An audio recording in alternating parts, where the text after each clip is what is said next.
Hello, hello. Should be live. I'll give it a minute. Give it a minute to actually fire up here on YouTube.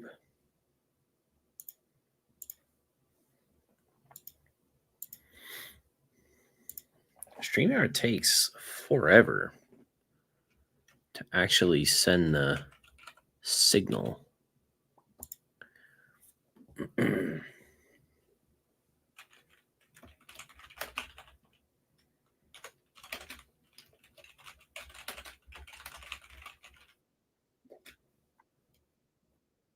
Oh, I can hear myself. I was like, wait a minute, what is happening?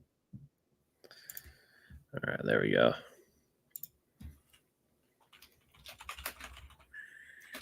What's going on, people? Copy this, send it over here. Boom, boom, boom, boom, boom. What's going on?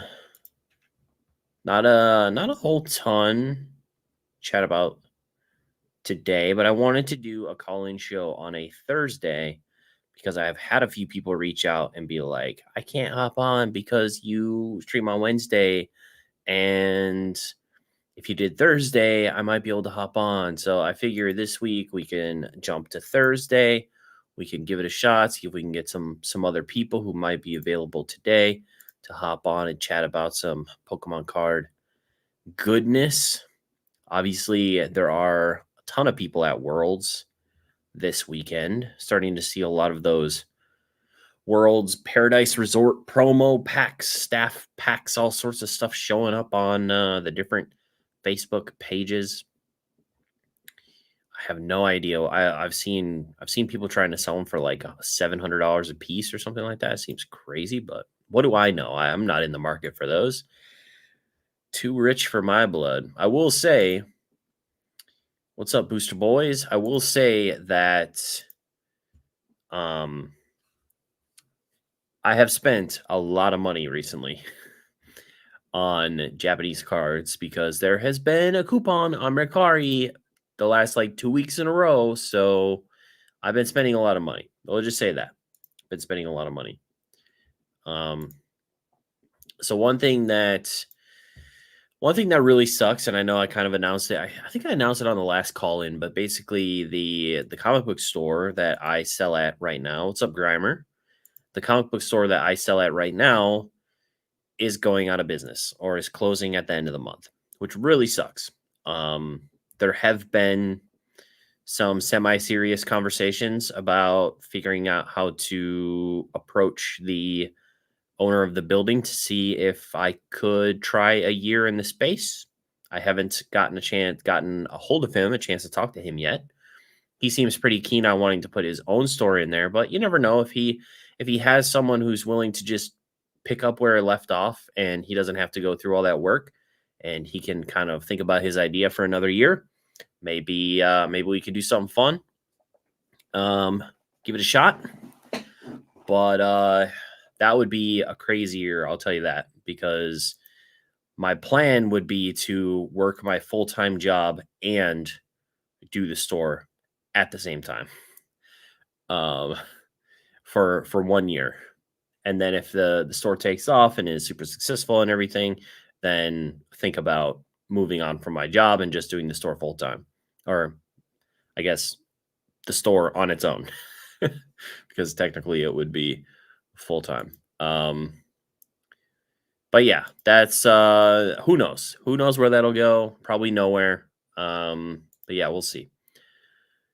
Yeah, I've been reaching out to a couple of people about the world's merch, and man, people are doing some crazy. Well, to be honest, I don't know if it's marked up or not, but I will say it seems a little crazy. Like I reached out to somebody today about the cool button up Hawaiian shirt, and people are trying to sell them for like $200, and I was like, never mind. Because I would actually wear that. That would not be a collectible for me. That would be like something that I would probably actually wear every once in a while. So I'm looking at it more as an article of clothing, less like a collector. So I'll probably just buy something knockoff Hawaiian Pokemon thing if I really wanted something like that, because that's kind of wild. That's kind of wild. On top of eBay and YouTube, that seems like a lot. It would be a lot. What would be cool about it is you could basically do like all of my content could be about opening a store and like running the store, and then do content in the store, stuff like that. So the content part I would be less worried about, because I have all of like the cameras and stuff that I could set up, that it could literally just be about like a series getting a store open. Which I think people would really like, especially from my channel.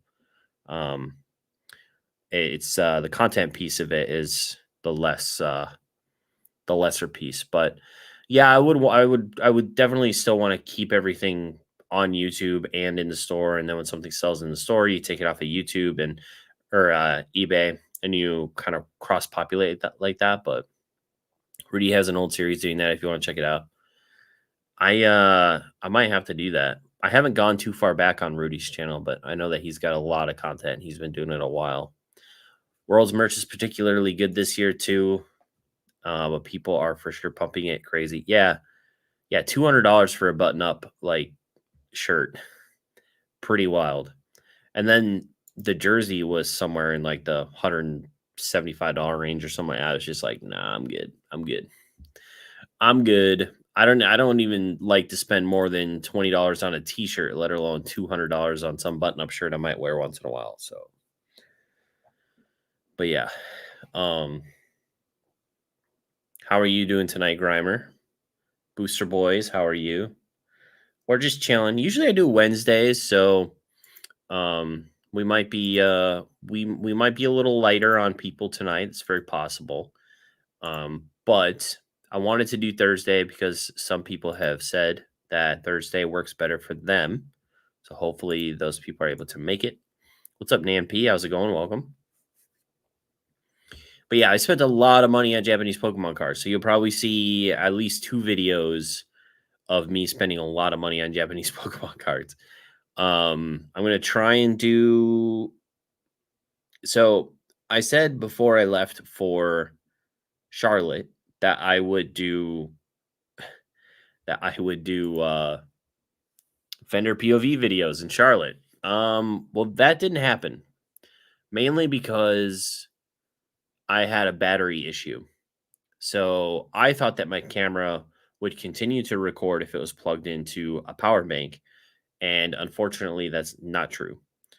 So what I did is I bought a different power bank. I have a dummy battery for a nicer camera, and I should be able to then vendor POV this weekend at the local show. That's my plan. That's what I'm trying to do. I'll do a vendor POV at the local show this weekend, and hopefully I'll be able to set something up so that I can make a video out of that. My first vendor POV video, not my first vendor POV appearance. I actually appeared in Coop's Collection's most recent video. I am in my Clark Kent disguise, so you might not recognize me, but I show up in his most recent video. It was very fun meeting him. But yeah, that's pretty cool. So we're gonna try and do a video, the vendor POV video. We're gonna see how that works. I should have it down. I got the mics down. I got the camera down. It's just about having the right power system set up. I think I got that down. Should be okay. Fingers crossed. We get like a 20-minute video out of that, or maybe a little longer, depending on what people want. And then I might do a vlog about the weekend, just like I've done in the past for the last 2 times that I've done this show, where I basically show everything that I'm taking, and then I go over the numbers at the end, basically say everything that's sold, what sold well, what didn't sell well, all that stuff. Kind of show a little bit of the setting up and breaking down and all that jazz. And then I could maybe put some vendor POV, like a highlight or something in there. And then, oh, you know what I could do? I could put a little highlight of the vendor POV in the vlog, and then I could say, And then I could say that I could plug my first vendor POV video and then put that video out the next week. So get it in people's minds and then release it the next week. Look at me. Look at my YouTube brain thinking. The little YouTube mouse is on the wheel in my brain right now, running around. I've been local shows and I've been wanting to do vendor POVs, but I haven't committed. It's actually hard. It's a lot tougher than I thought it would be. I guess you could just set up your phone. I guess the easiest way to do it would be get a nice power bank and just use your phone for it. But I have to use my phone for vending because I have to like make sure that people can pay me, right? So you kind of have to have another camera if you want to do it that way, or if maybe you have a second phone you can use. I don't know, but I'm yeah, we're chilling.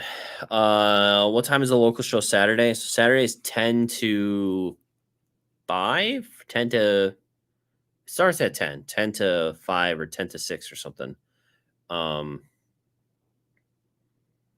Yeah, 10 to 5, I think. I think it's like $5 entry. But that should be a good time. I am excited. It's a one-day show, super laid back, chill. Usually pretty fun show to vend at because usually it's a lot of kids. So I have a bunch of binders with like kind of I guess higher margin percentage wise, but low cost cards. So cards that I got for like 30 cents that I'll sell for like $3 to $5 or something like that. I work Saturday, but I might stop by right when they open. I'll DM you. Yeah, man. Hit me up. Would be great seeing you.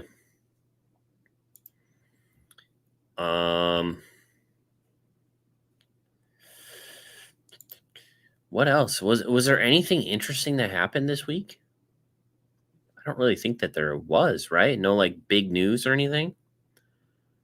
Everyone's still kind of talking about the CT scanning nonsense. Trying to jump in, but I don't know if I can yet.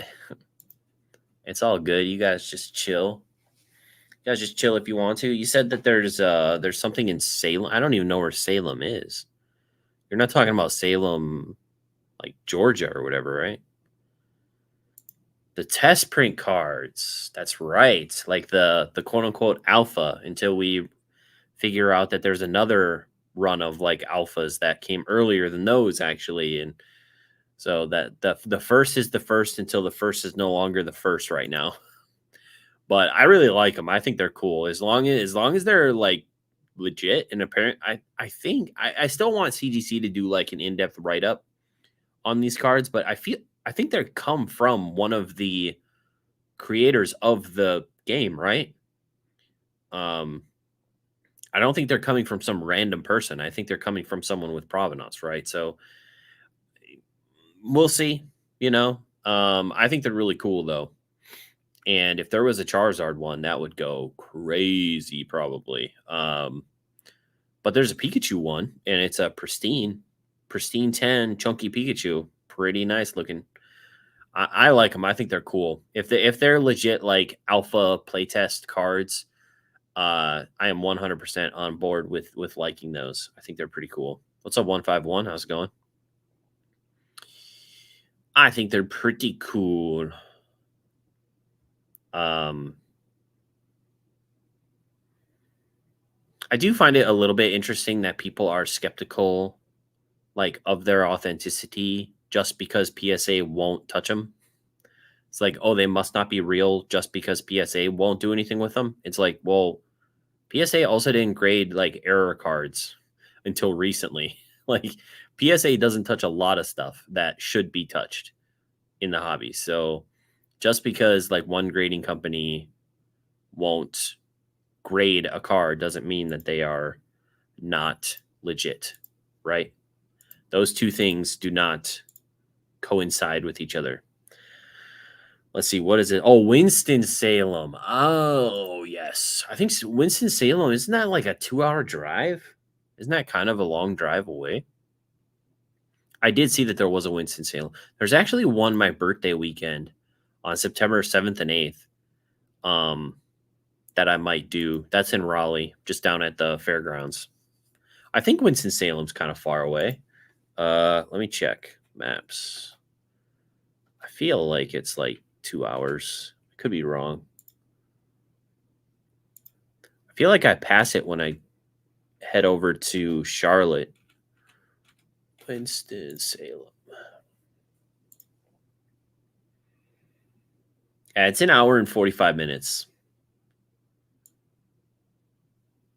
Not quite as far as Charlotte. You kind of keep going past Greensboro, but yeah, it's like an hour and 45 minutes, which is, it is what it is. It's a little far for a show, but if it's 2 hours, might as well go to Richmond for, yeah, that's only another hour, I think. That's like 2 hours and 45 minutes. So I don't know if I'll do either one. We'll see. I don't know if I'll do Richmond. Part of me wants to go now that I have a new car. I can take it for a drive. But I also don't want to spend I also don't want to spend money on a hotel, because I'm sure there probably isn't any reasonable hotels anywhere. It still blows my mind that I was in like some podunk town in North Carolina and the hotel cost me $200 a night. That still blows my mind. How is that possible that I am in one of the most podunky little towns in North Carolina and somehow the hotel cost me freaking $200 a night? Wild. What's up, Garen? Welcome. Gengar's Den. I'll be at Richmond Sunday vending and part Saturday night. Crazy. That's awesome. What car did you get? Okay, Gengar's Den. If I remember correctly, someone I met was a mechanic, right? And was that you? Someone I met in Charlotte was a mechanic. So I'm a little afraid to tell you which car I got, because I got a comment on my video that said, shouldn't have bought that car, take it from a mechanic or something like that. So, but I really like the car. I think it's super awesome and I'm pretty excited for it. But I got a Kia Forte GT. So I got a Kia Forte GT. Someone in my comment section was very much like, I'm a mechanic and Kias are horrible. I was like, oh, well, okay. My Toyota only lasted me like 85,000 miles. So, I mean, it lasted me 13 years. I just barely drove it. So, yeah, it's got the whatever Kia's warranty is. I should probably know the details of the warranty, but it's got a nice warranty, because I got a new one. So I would have put you in a Honda. Yeah, I liked my Toyota. It lasted me a long time, but I got a really good deal on it. So the dealership that sold it to me actually lost like $507 on the deal. My mom works in the accounting department, so I got a really good deal on it, which was cool. I got like a bunch of free stuff with it too. And I just really like the car. I really like the look of the Forte. It's way zippier and faster and nicer and way more fun to drive than my shitty 15-year-old Toyota. So I am really happy with it so far. Let's see. Daniel, welcome. What's up, man? How'd Charlotte go for you outside of the car issues? Outside of the car issues, it was pretty good. It was pretty good. I mean, everything outside of the show was incredible. So apart from the car issues, but yeah, I mean, chef cooked for us on Sunday. That was incredible. We went for an amazing steak dinner at why do I always Capitol Grill? That was incredible on Saturday night. Just got to hang out with a lot of awesome people. Pokemon Wonder and his wife, and hosted a bunch of people at their house. I got to go to Rusty's house on Friday. It was insane. I mean, that weekend was like, I think I basically put it as like one of the best weekends in my life, and it's going to be really hard to top so far. So it was crazy. It'll be really hard to top that weekend. It was awesome.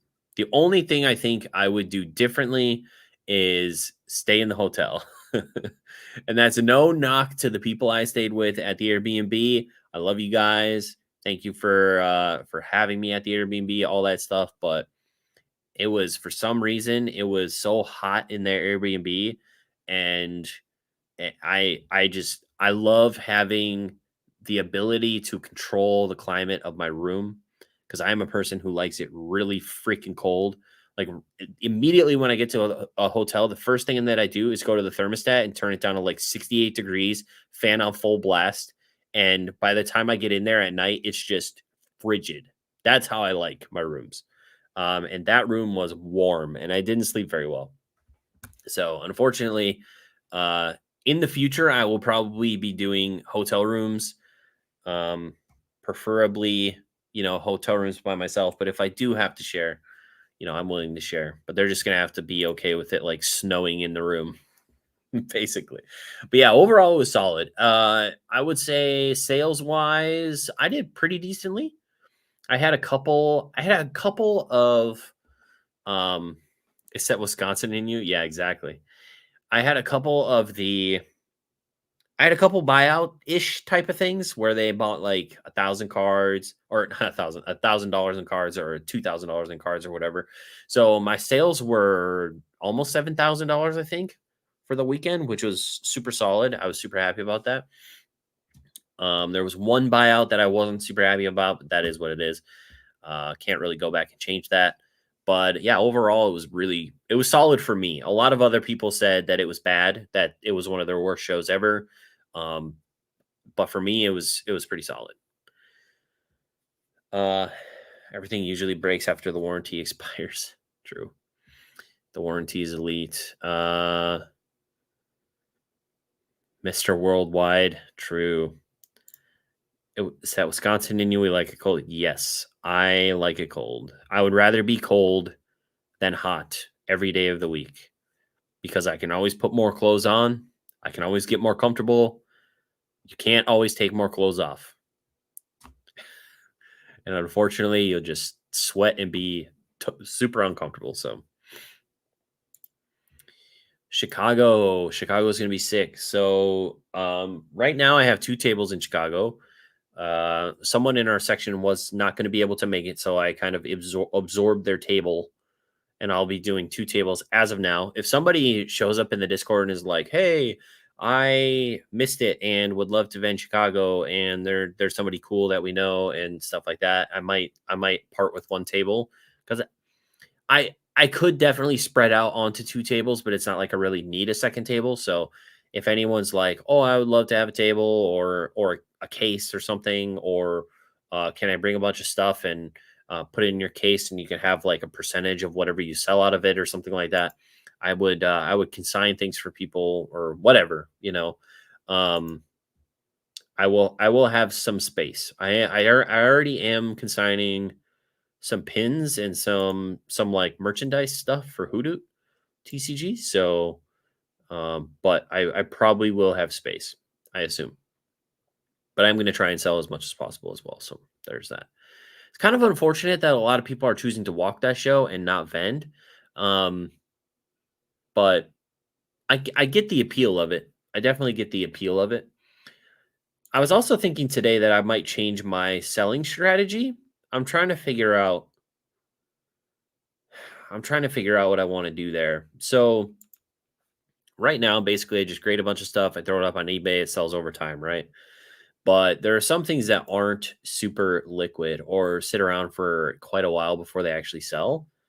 So there was a part of me that was like, maybe I'll send out a submission, I'll get it back, I'll sell stuff for like 2 months, and then whatever doesn't sell at the end of the month, I just send to like Z&G, or send to probably send to Z&G, maybe Dan. But I like the cards being on eBay.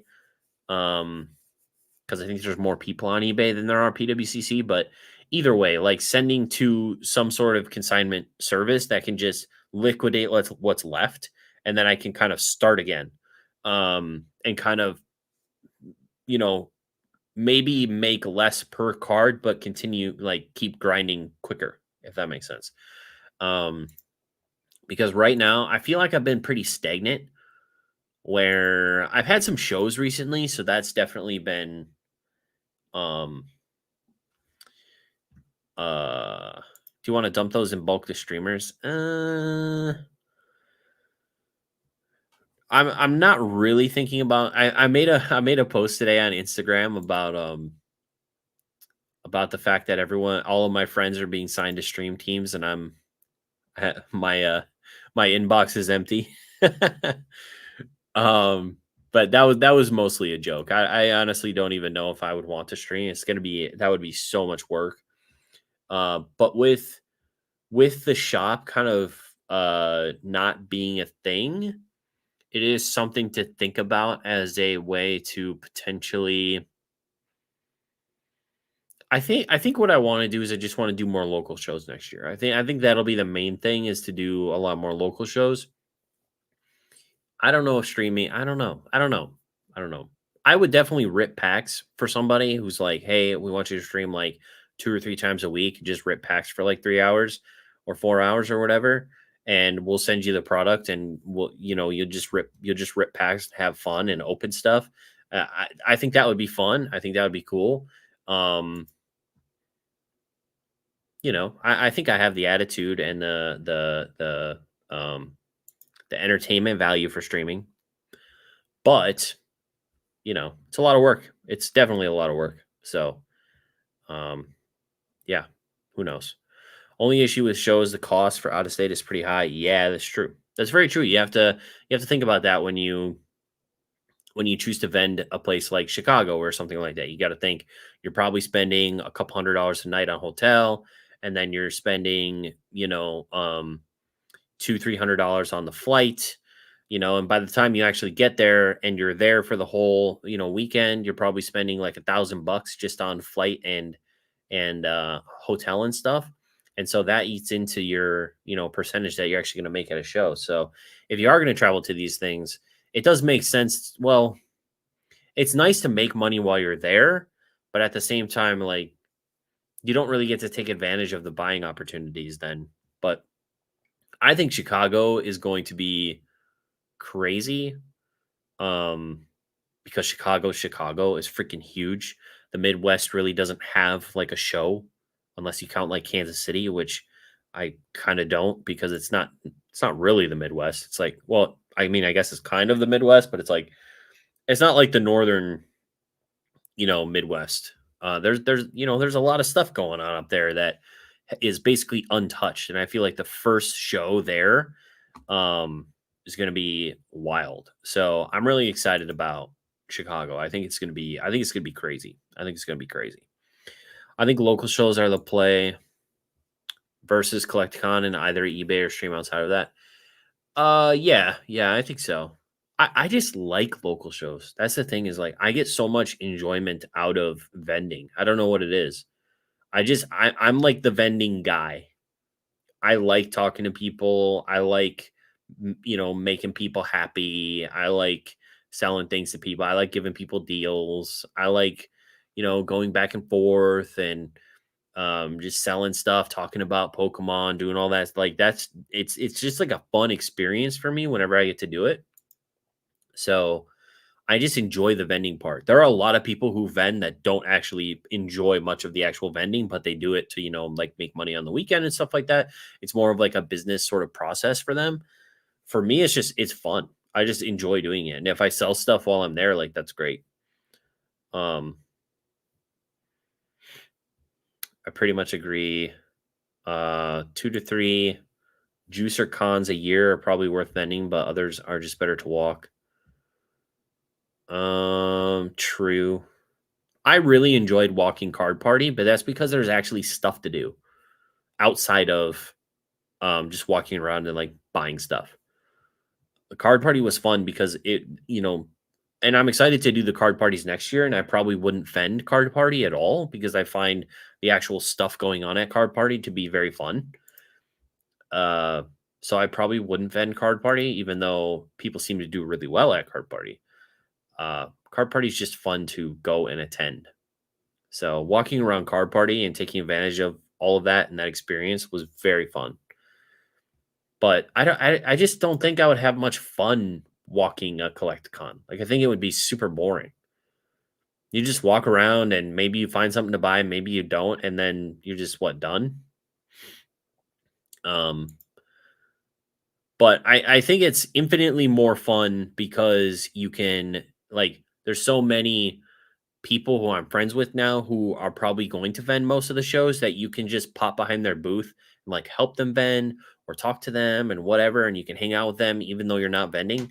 So, there's enough of that there's always a home base for people, um, even if you're walking around. So that's always nice. So it probably wouldn't be too bad, but it seems like it'd be kind of boring just because there's nothing to really do outside of vending at a collecticon. Like that's you're either buying or you're selling, and there's really nothing else there going on. Um, Vending's definitely fun. A lot of interacting and fairly fast paced wheeling and dealing. Yeah, I enjoyed it a lot. Did my first walking by in New Jersey and had so much fun doing it. Really easy to get deals on underappreciated cards. That's cool. That's awesome. Paid for 4 CACs. So far, 3 of them I barely even went inside the actual CAC. Next year I might actually go and buy a ticket. Yeah, you should. Yeah, you only stopped in for very briefly on Sunday, but obviously, I mean, you had to go cook for 7 hours, so it makes sense that you wouldn't want to um spend too much time there. You got a lot of shit going on. I'm with Dan when he says the Collecticon is the worst part of the weekend. Yeah, I mean, it depends on the Collecticon. Like Charlotte was great because there was actually stuff going on. It sounds like New Jersey was great because there was actually stuff going on. The Collecticons, like Chicago, I hope will be kind of similar because there are quite a few people who are vending that who are local. I don't know if people are planning on trying to set up like a big get together or not at somebody's house or at an Airbnb or something, but that would be really fun as well. Um, but I think places that have big or places that have opportunity for local hangouts for a bunch of people. So the fact that Rusty does something every Charlotte Collecticon, that's pretty cool. The fact that Wonder now has done that on the weekend, and there's so many people in North Carolina.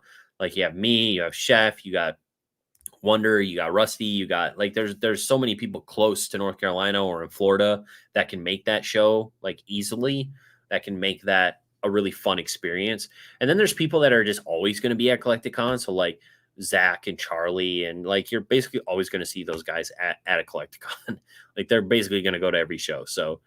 Um, so yeah, I mean, it's nice when a Collecticon is in a city that has a lot of us there so that we can set up a home base and hang out with each other and do what we did in Charlotte and what you guys did in New Jersey.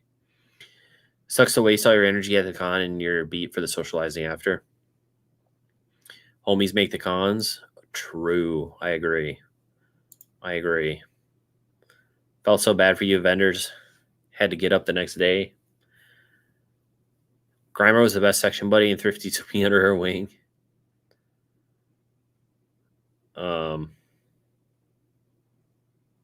That's good. That's good.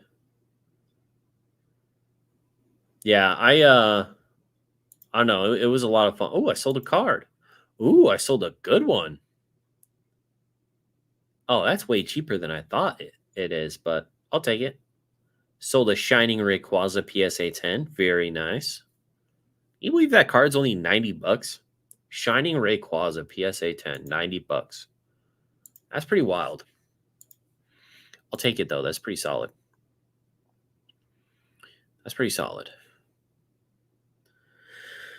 Thrifty been doing the streaming. So Thrifty and Chef, you guys are both kind of in the Weedle camp, right?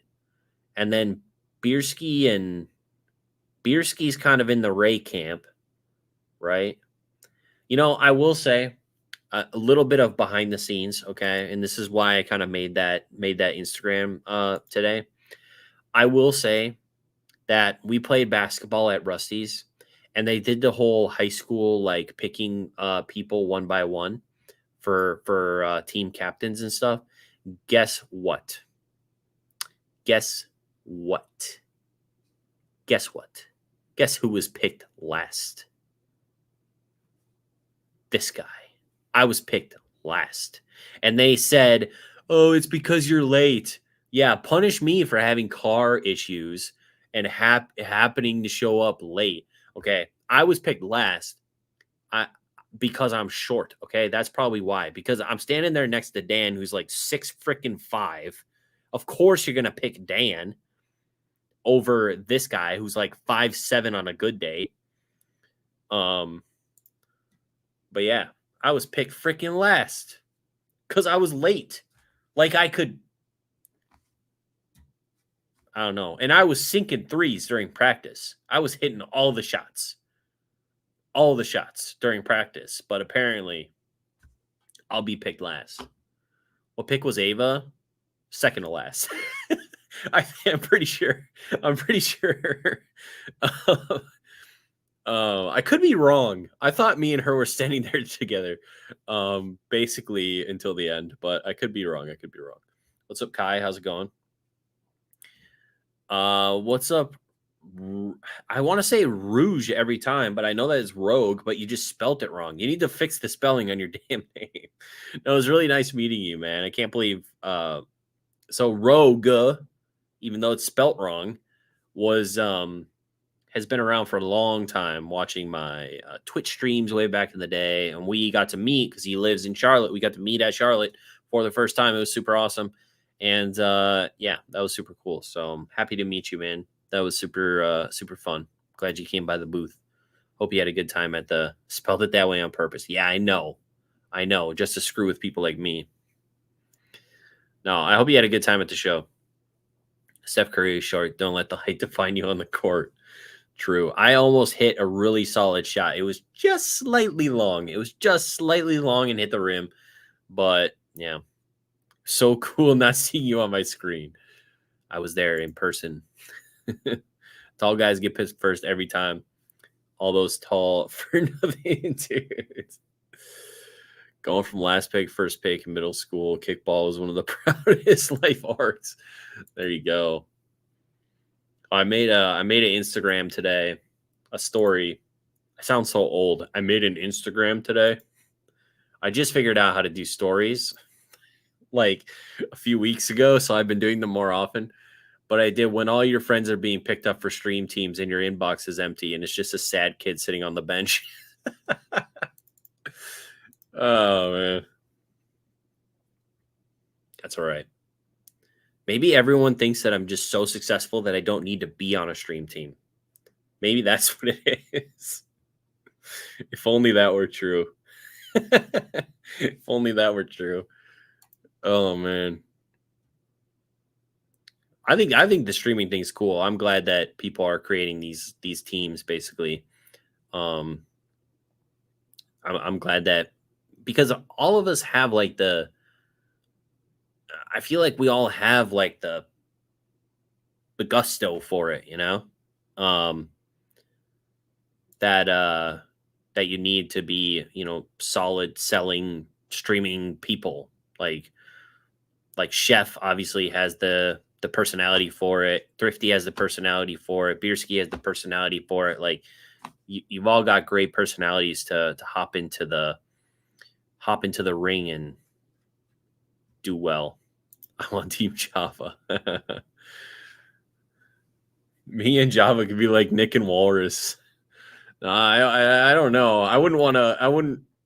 Oh no, I don't want to shit talk Walrus when he's not here. Thrifty's hilarious. I imagine so. I need to actually follow you guys on Whatnot. I don't spend any time on Whatnot, but now all of you guys are on Whatnot, and I'm not watching your guys' streams. Can you guys like dual stream to YouTube so I can actually watch them? I mean, I could go on Whatnot, but like if I go on Whatnot, I'm gonna want to spend money, and that's, I know that that's the business model, but like, can you do what Luke does and dual stream to YouTube, please? I would appreciate that.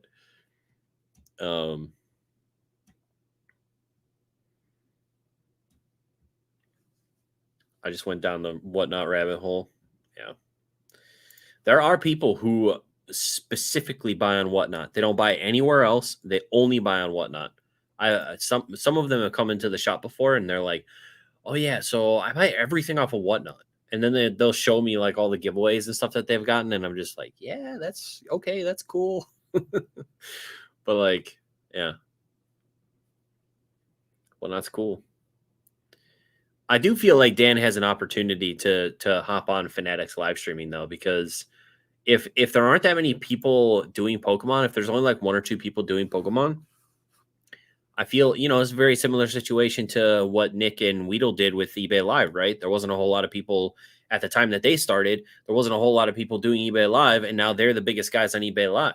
If Dan started on Fanatics or had someone start on Fanatics, then maybe, his team or him could be number one on Fanatics. And then if Fanatics grows into a thing, I mean, PWCC has been around forever, so I don't know why Fanatics wouldn't grow a customer base. Then they could be the number one Pokemon on Fanatics.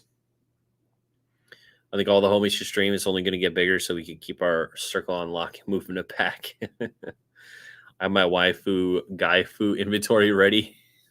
Just got the camera set up. Nice. Hell yeah, dude. That's awesome. You guys are all killing it, as far as I know. As far as I know, y'all are doing amazing. And that's great. That's great.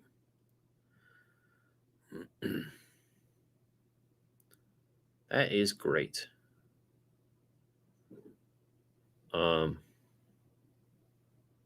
Just got home from the gym. If he's still alive when I'm done, I can hop in. Whenever you would like. I sold Gengar Infinite Gaifus in New Jersey. I got a bunch of Gaifus in my binder if you want some. Oh man. I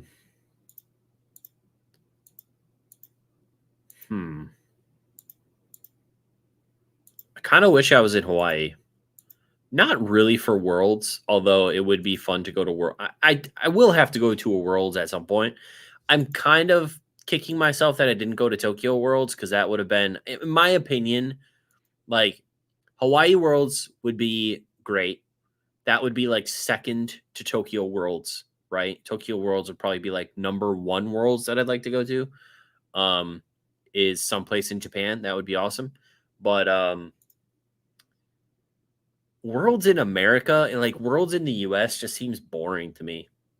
It's like if they're like, "Oh, we're gonna have Worlds in San Francisco next year," I'm just like, okay. Don't care. Like Worlds, I mean, you just hear Worlds and you're like, I should be flying to Japan. I should be flying to, Hawaii's fine as well. But like, I don't know. I don't know.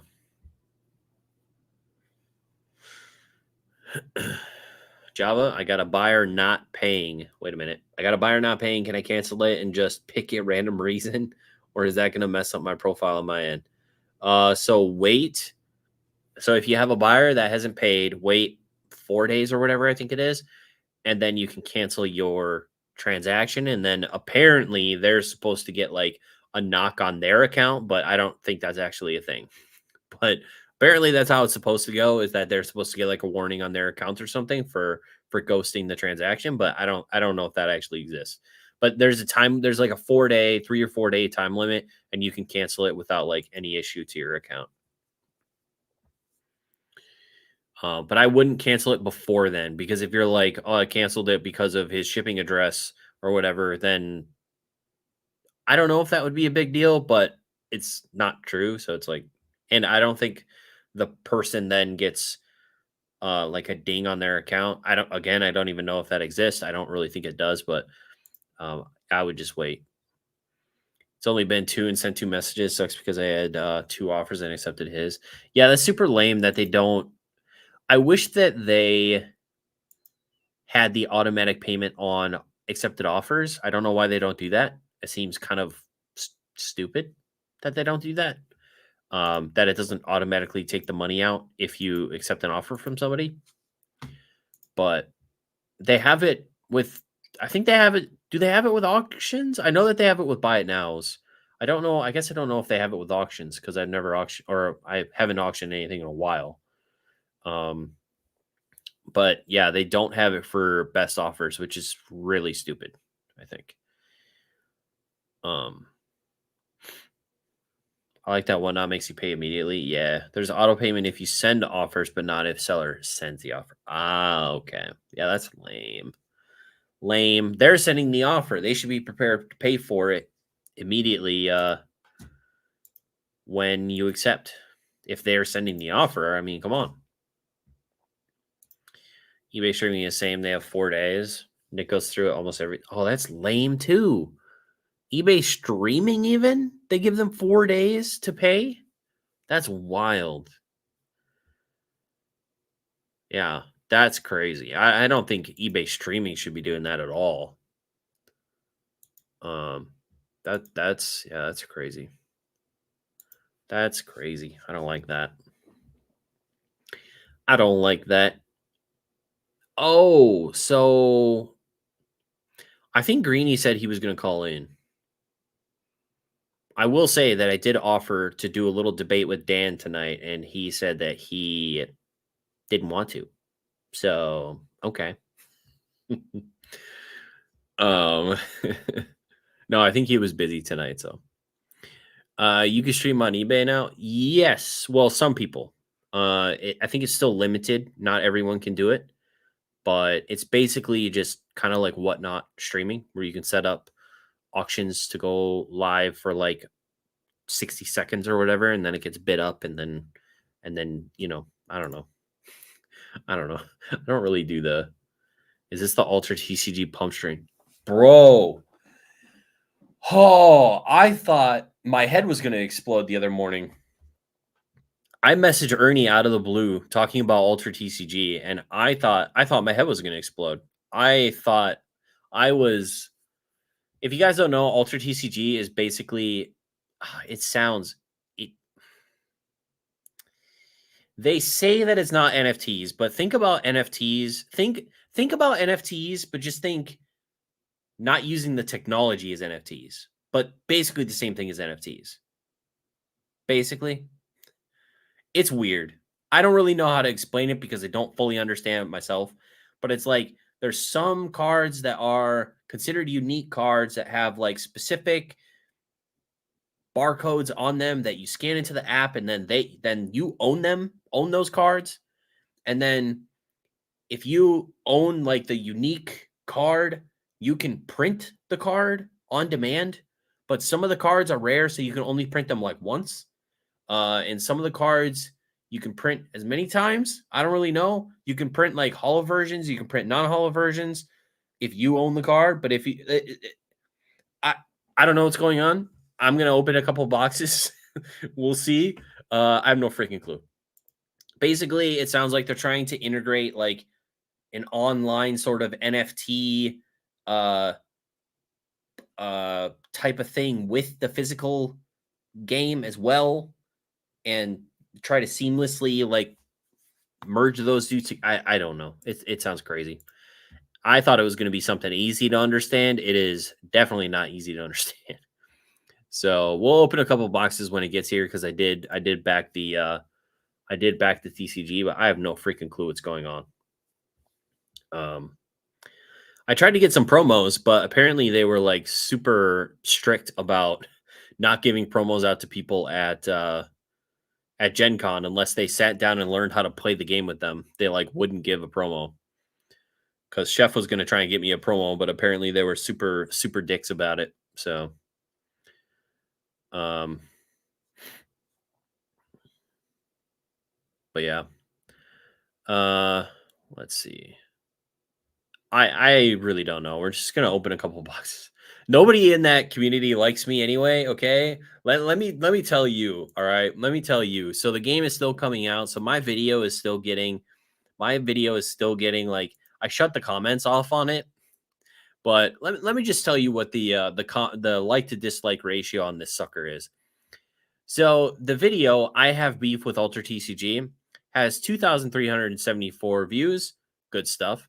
Has 19 likes. Okay, not so bad, right? Not so bad. 19 likes. Has 66 dislikes. The Altered TCG community hates me. That's all right. It's okay. I get it. I get it. It's fine. 66 dislikes, bro. Woo! Man, they did not like that video. L video, L take. True. Got 20 likes. True. I did, got 19 or 20. That's true. And everyone that's in the stream right now should hit the like button.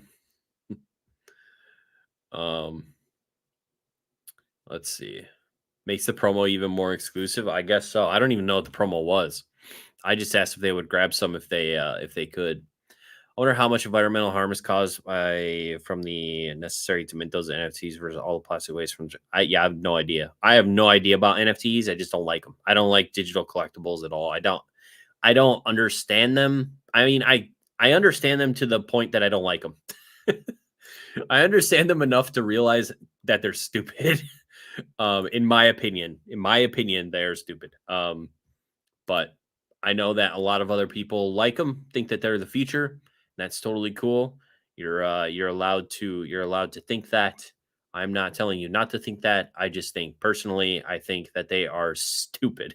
That the idea of a digital collectible to me just sounds dumb. But yeah. Yes, I have seen the cards shown on Pokemon Pocket. They look crazy. They look really cool. I hope that I hope that those cards that they showed have the interaction. Weren't some of the cards going to be like you can interact with the cards and you can like go inside the card and like check out, like a bunch of yeah. I hope those cards also have that because that would. I mean, the one with Pidgeot grabbing the Magikarp out of the sea and like flying away, like that one's wicked. Yeah, the cards look really great, but we'll see. I'm buying digital Moonbreeze Huns at 60%. True. I posted there was a collection today. I'm still thinking about it because I wish that I had a lot more money than I actually do.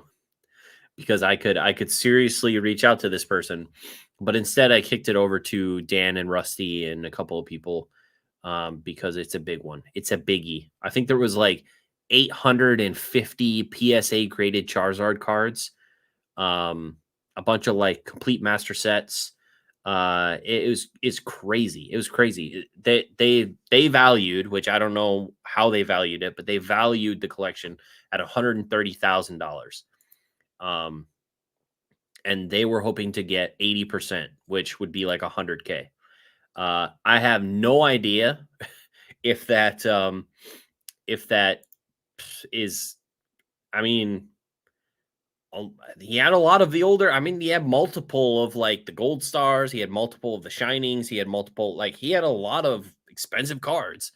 A lot of base set cards. A lot of dark Charizards. A lot of like he had a lot of stuff. So, but I have no idea if it would actually amount to 100K or 130K or if it would be worth buying at that. But it was pretty cool to see. It was in a local group. It's pretty solid. What's up, all man? You saw that Charizard post too? Yeah, it's crazy. It's cool to see that stuff exists, And apparently he just owns like a wrecking company or something like that because he posted in the comments something about not having the time to really piece it out and sell himself because he owns a wrecking company or something and that he isn't able to it keeps him busy. It's like dude owns a wrecking company, like a wrecking ball wrecking company, and he has this many Charizards in his basement. Like that's wild. So does that mean the Pidgeot's going to eat the Magikarp? Heck yeah. I'd eat the Magikarp. We got to think that Pokemon definitely eat other Pokemon, right? They don't all eat little donuts, little Poke snacks. What are they called? Pokemon treats? Well, they were called something in the anime, right? What were they called? I don't remember. what did they call them? Pokemon pellets? I don't remember. Were they called puffins? No way. It's different in like every gen. Jelly donuts, right, Michael? Pokemon got to get there. I just remember the rice balls. But didn't Brock always make like the little brown like nugget looking things for the different Pokemon? Um Pokeblocks, Puffins, Mochi. Mochi's amazing. Um Interesting. That new bread dog looking tasty, right? Right? Man, true. True, true, true. If anyone wants to hop on, we're just chilling out. All right. So if anyone wants to hop in, oh, actually, I think oh boy, hold on. I screwed everything up. Hold on. I got to change all this stuff. Oh, I am a dummy. Wait, how do I share this? Share invite. Copy. Boom. I didn't update the, wait, no, I think I did update the thing. I don't remember. Did I update this? Nope, I didn't. There we go. Let me update the Nightbot. Lock in. Command. Custom. Join. I have seen some people who like message me after the fact and they're like, you know, one day I'll get big enough to hop on one of these chats. And I just want to say, you do not have to be quote unquote big enough to hop on these chats. I'm willing to talk to just about anybody as long as you're fairly recognizable person in the community. I do not care if you have one sub or 100,000 subs. I don't give a shit. Like, if you have an interesting question or you want to chat about something or really anything, like, I do not care. So don't feel like you need to be, you know, in the group or have enough subscribers or something like that to be a part of things. Also, if you guys aren't subscribed to the channel, you should subscribe to the channel because guess what? We are, hold on, let me check. We are 9 subs away from 5,000. 9, only 9 subs away from 5,000. So if that subscribe button underneath the channel is red, hit it. Wait, red? Is that right? We're so close. I don't know if we get 9 tonight. There's probably not 9 new people watching the stream, but Hoot DJ, yeah, Hoot was one of those guys. Benji was one of those guys who was like, oh yeah, you always stream on my work days, therefore I cannot join. But if you did it on a Thursday, I could join. And here we are on Thursday. Where's Hoot TCG and where's Benji? Just not here. Where's he at? Nowhere to be found. How dare you? Ernie, how are you doing tonight, by the way? What's up, man? I do think it would be fun. Like, if somebody like in like one of these discords got competitive enough to go to worlds or something like that, it would be fun for like the discord to pull together to sponsor somebody to go and compete at worlds. That would be really cool. I think that would be cool. We could like, you know, we could all pitch in to like send them to worlds to play and stuff. We could get a jersey put together for them with like either the Pokenomics or like the Oaks Discord like logos on it. Like, yeah, it'd be cool as hell. That'd be cool. I'm thinking about it. I think I have the TCG background to give it a shot. I would call in, but I'm not worthy since my Pokemon bags went to 0 when waifus crashed. Get out of here. What are you talking about? If anyone wants to join, just make sure your camera's on. You know, don't do anything too bad. But yeah, if I had time, I'd already be joining the leagues at Hidden Block. Dude, Hidden Block looks so much fun. We need to go. Chef, I'm telling you, we got to get lunch and we got to go to Hidden Block. We got to make it a day. Okay. Lunch, Hidden Block. You can choose lunch because you know like more places in the area. I just eat at like Wendy's and Taco Bell and shit. But you can like taco truck, something, I don't know, anything. And then we go to Hidden Block and we check that place out, see if we can find something cool to buy. We'll make it an afternoon. That'd be fun. We got to do it. Oh, if you're going to jump in too, make sure to put your username as your icon name so that I know who's jumping in. Yeah. Check my schedule and hit you up. Nice. We'll go to G's Tacos. Yes, that is something that you have said recently to me at Wonders. You said something about G's Tacos. And I was like, what's that? I like tacos. Sounds good. I don't know if I've ever had tacos from a food truck.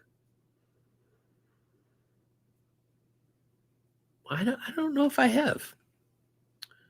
Tacos from a food truck. I've had a lot of food from food trucks, but I don't know if I've had a taco food truck.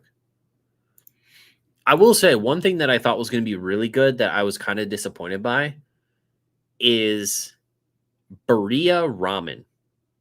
Berea Ramen. I thought it was going to be awesome. And then I realized that it's just kind of ramen in Greece. And it wasn't that great. I thought it was going to be super cool. And then it was just kind of greasy ramen. And I was like, yeah, this is fine and all, but it definitely wasn't as good as I thought it was going to be. But hey, I tried it. It was fine. It wasn't bad. It just was like, yeah, this is just like greasier ramen. Which ramen is kind of perfect as is. So, you can't really improve ramen. You can change it and make it different. And that was definitely different. And it was still fine, but it just wasn't as good as I thought it was going to be.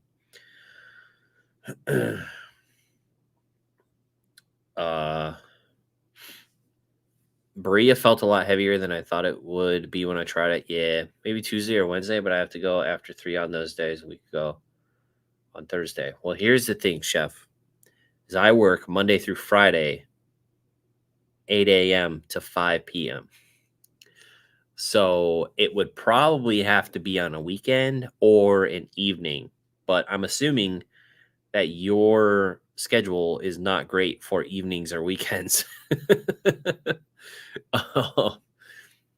Given that, you're a chef at a popular restaurant. Let's see. Far Cards says, how do you feel about Seller Crown? Right now, I mean, I have a case of it coming, so I will be opening some of it. I'm not huge on it. I don't think there's really anything that stands out to me currently as like gonna be amazing about the set or have like a really big chase card or something. I do really like the look of the rainbow EX cards with like the borders and the texture and stuff. I think those look really cool. But there isn't really anything about the set right now in terms of chase that I'm super excited about personally, because I don't really care about the turtle thing. I'm not huge on Terapagos or whatever his name is. I know that Lapras has a pretty cool card in the set, so that's pretty cool. And not really sure otherwise. I'm not huge on it to be honest. And to be honest, I'm a little worried about the dragon set coming out, because if you look at the first box for the Dragona, I don't know if this is if that box is only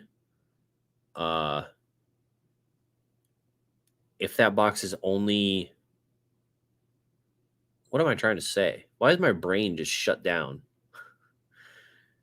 The dragon set is looking rough. That's all I'm saying. The dragon set is looking rough because apparently when I say hey, Pokemon's making a dragon Pokemon card set. Which Pokemon comes to mind as like going to be the flagship of the set?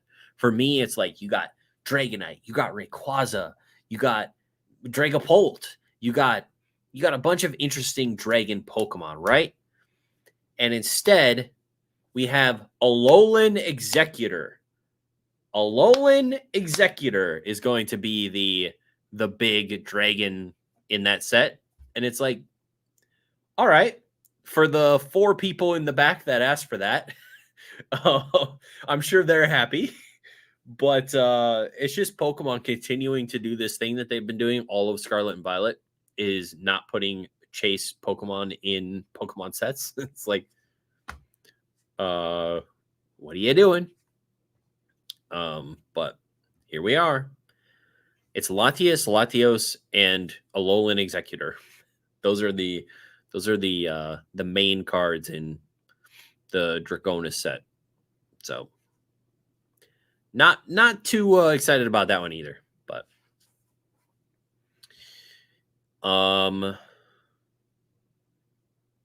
do you think that they're gonna add the EVs to the Dragon set again? You think they would do that again? That would be so like copy paste, but it would be like a worse version of it. That would be like the guy copying off the homework that can't actually see everything from. So he's like, oh, did he put C for that one? Did he put B for that one? And then they get like half of them wrong, even though they were trying to cheat. That's what that would be if they mash the EV set and the Dragon set for this one, because people are going to make direct comparisons to Evolving Skies, which you just can't do, especially with these Pokemon and their stupid hats and shit. Like, come on, man. It's hanging Scarlet and Violet out to dry. That's what that would be. But hey, Scarlet and Violet's the best, era of set so far, according to all you guys. So what am I sitting here saying? Apparently Scarlet and Violet is just destroying Sword and Shield at this point. So you guys should all be happy for these new sets coming out with all these amazing chase cards. Let's see. They should finally make a dragon type evolution. There are type. I'm trying to think, like, the ones that I would be really excited about. I would be super excited for a ghost one. I think a ghost one would be super sick. A dragon one would be super sick. A ghost one would be cool though, because you could do like Eevee died, right? Like an Eevee died and became a ghost Eevee type Pokemon. That would be legit. I would like that. I would like that a lot. I would like Eevee to die so I can get my ghost type Eevee Pokemon. Let's see. Steel type would be cool too. True. Alolan Eevee. I'm trying to think of what my favorite Alolan Pokemon is. Maybe Ninetales? Alolan.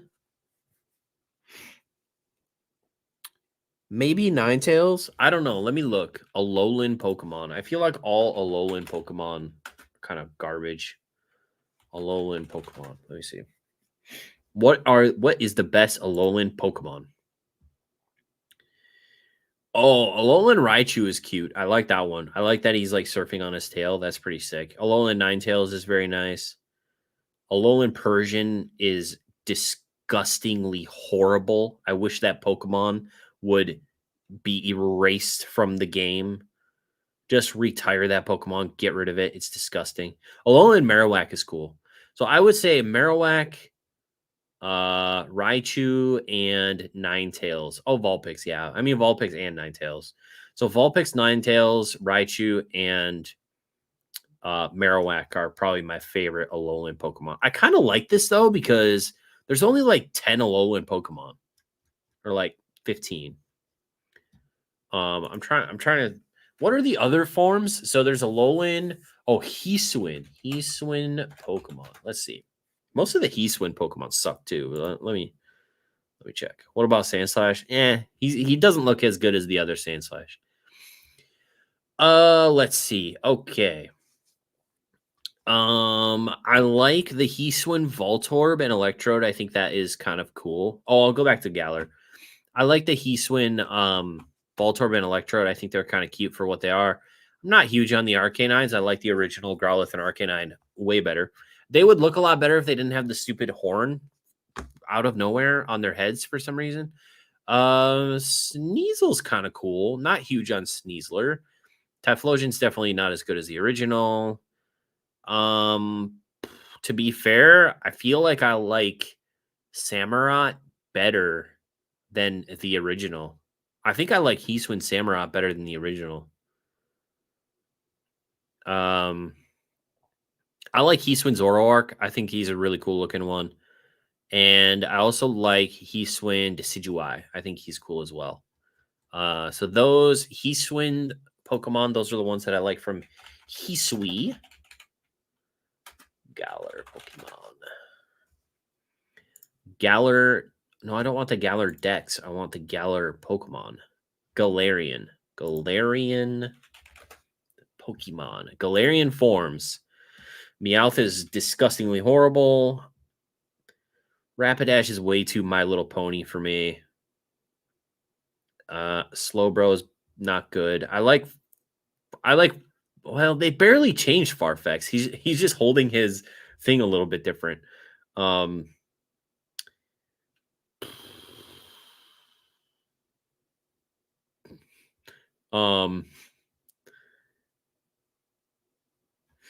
Yeah, so are there any other ones that we should look at? I don't think I like any of the Galarian forms. I think they're all. I mean, the wheezing is kind of cute, I guess. It's a cute idea, but I don't like it all that much. I think all the rest of them are kind of garbage. I'm not sorry. I'm not huge on the Galarian forms. Are there other forms? Wait, are there forms for the new game? Yeah, Heatwin, Voltorb, and Electrode are cool for sure. Galarian Moltres is cool. I only like Galarian Moltres though because of the card. I'm not a huge Paldean forms. Paldean Pokemon.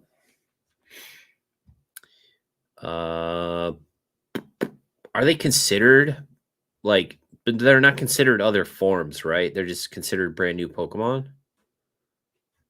What's your favorite Paldean Pokemon?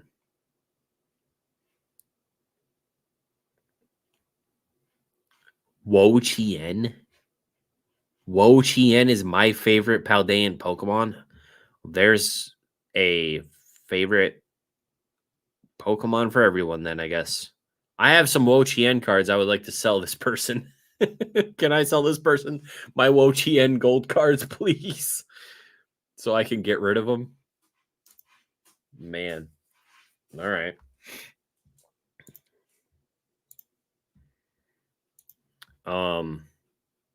Yeah, there's a lot of stuff.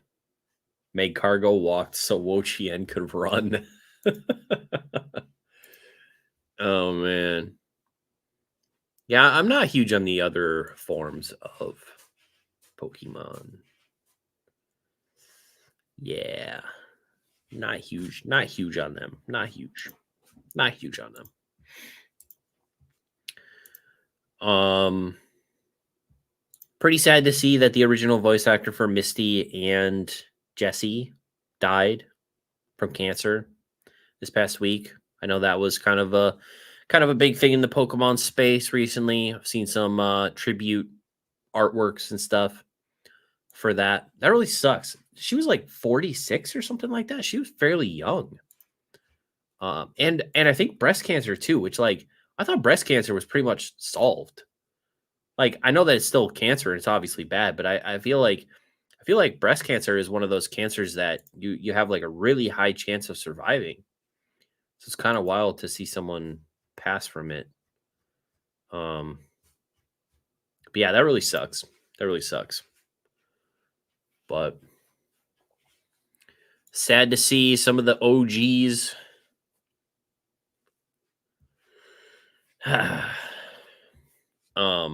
Let's see. Chainsaw Grasshopper and it slides right by. Hey, you know what? I like low kicks. I think low kicks is cool. I don't like that in the game he's like super tiny. I was hoping that he would be like, a large grasshopper, but he's like tiny in the video game. It's like I know grasshoppers are tiny, but this is Pokemon. Like, can we make the grasshopper chainsaw guy a little bit bigger?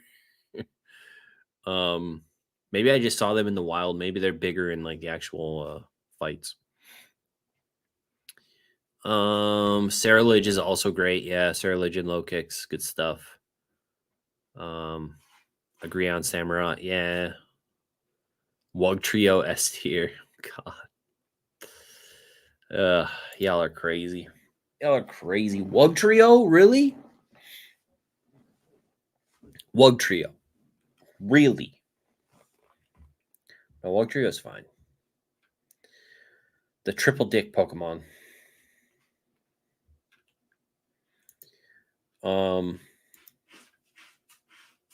Yeah, I don't know.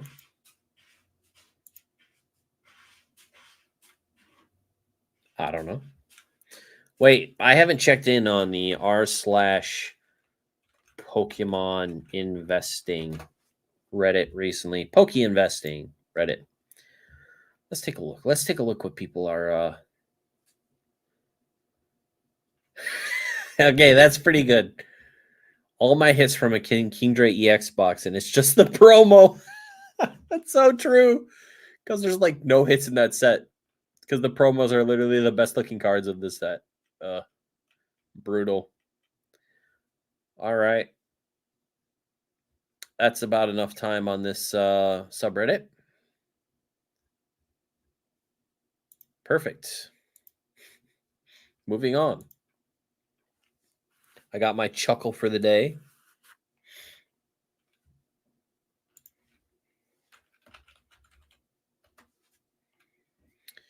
But yeah. I have a couple topics.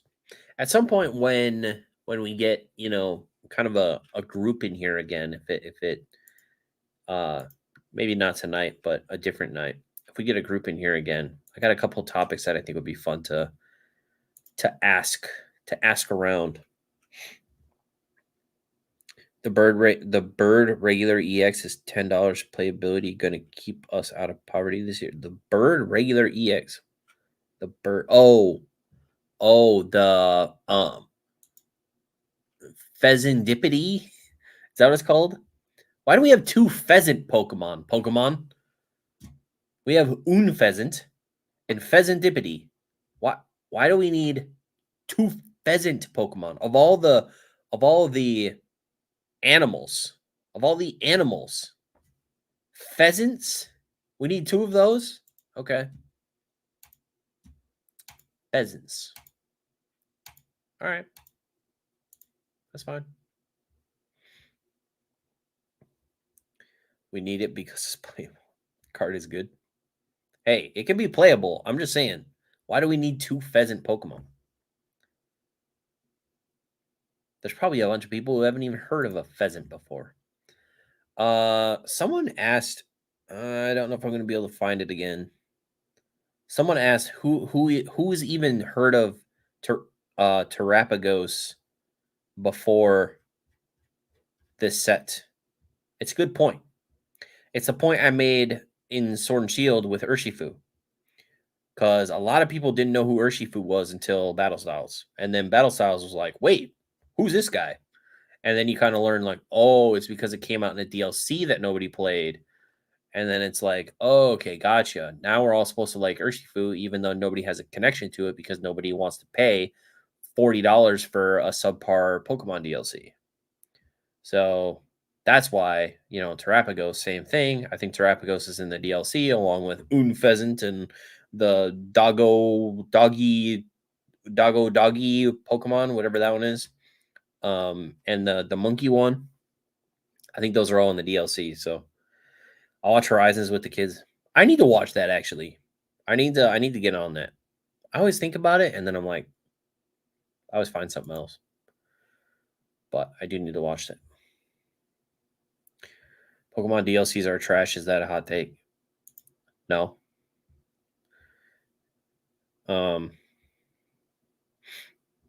DLCs are no different than releasing unpolished games with a refined version coming out the next year. I mean, Pokemon just needs to make good games again, and then I honestly I wouldn't care about the DLCs if the games were good, but the games are the games, so you know, subpar DLC for a subpar video game. I'm just not going to spend $40 extra to play more of a game that I didn't like.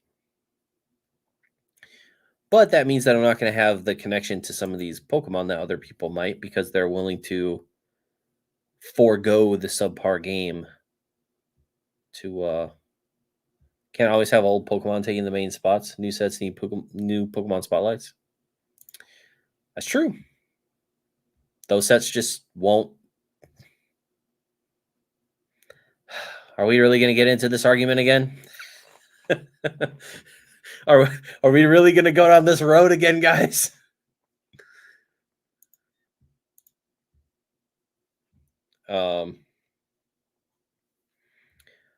Yeah, but they haven't done that one. They haven't done that in a long time. Like Black and White didn't have, what would it be? Gray. Sun and Moon didn't have, I don't know what it would be. Stars. X and Y didn't have Z. Like they haven't done that that in a while, so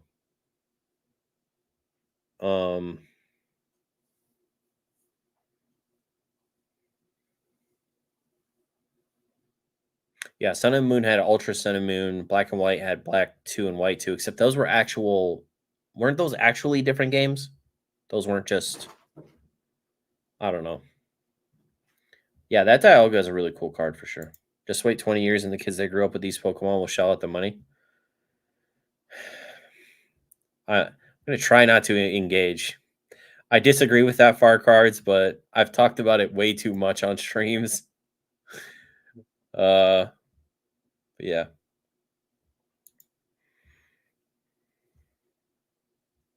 How's it going, TCV? What's going on? That's about my hottest take that you're trying to drag out of me kicking and screaming far cards. And people really don't like it when I talk about it. So I've moved on from that. There was a live stream where we talked about that pretty heavily. It was our first call-in, wasn't it? It was the stream called "Is the Scarlet and Violet Era Underwhelming?" And I go through a whole shebang about it, all about it. But yeah,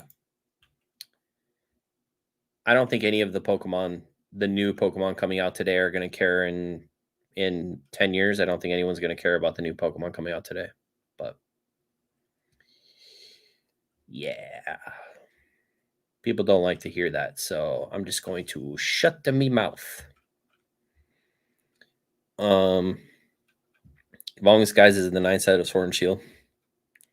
It is. People still think they're only in the first half of Scarlet and Violet, but we're coming on set number 10 and 11, and you know what 10 and 11 were?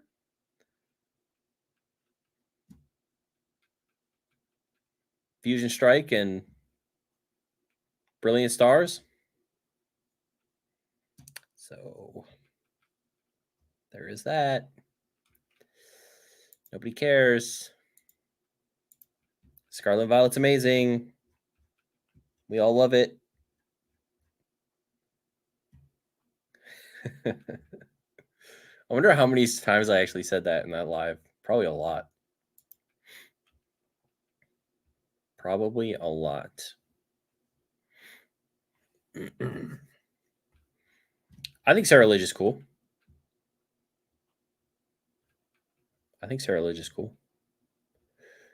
And I shouldn't say any, right? My argument was not that none of the Pokemon from this generation, but I just think less and less and less and less and less. If we keep going, it just becomes less Pokemon that are going to matter.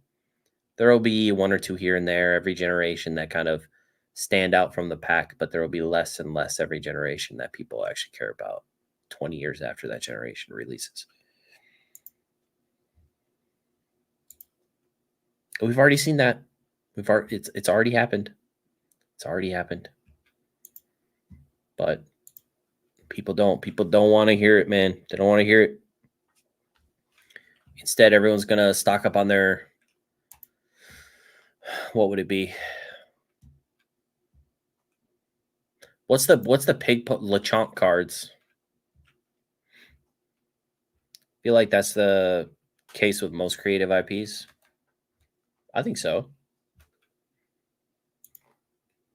But people don't want to hear it because people are emotionally invested in they're emotionally invested in the things that they're financially invested in.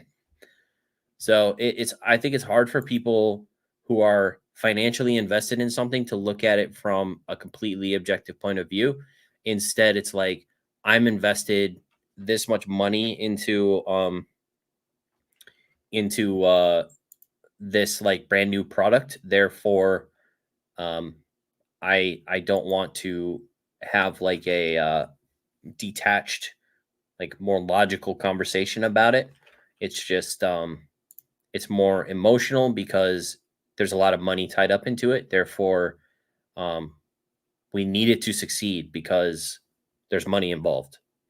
Um, the more that you can detach, I think your emotional investment from your financial investment, I think probably the better you are. If I had to think about that, I mean, you should like your financial investments, probably. I mean, you want to enjoy the things you're financially investing in, but at the same time, you don't want to like not see the forest through the trees because you're financially and emotionally invested.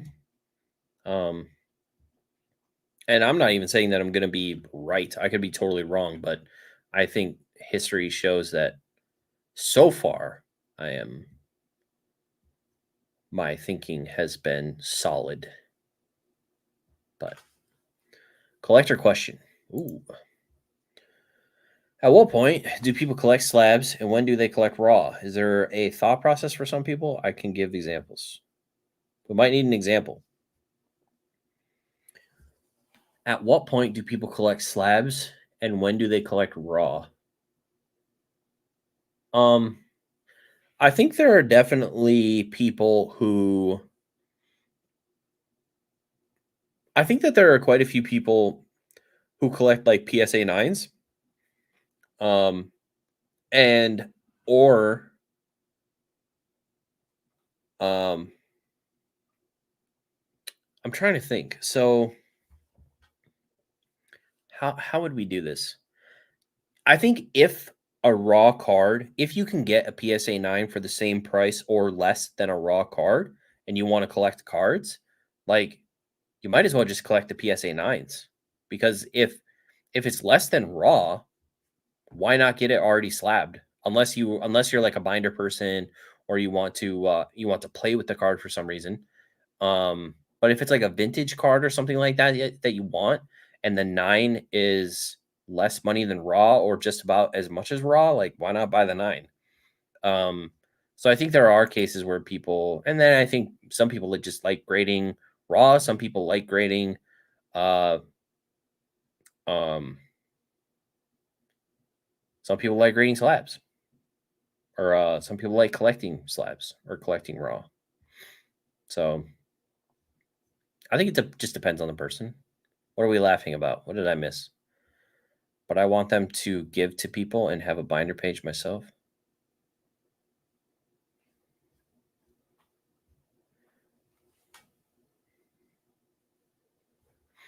Oh, when we buying out the chef full art. Gotcha. Chef, you got to hold the Chef Pikachu, right? The Art Academy. Your holy grail.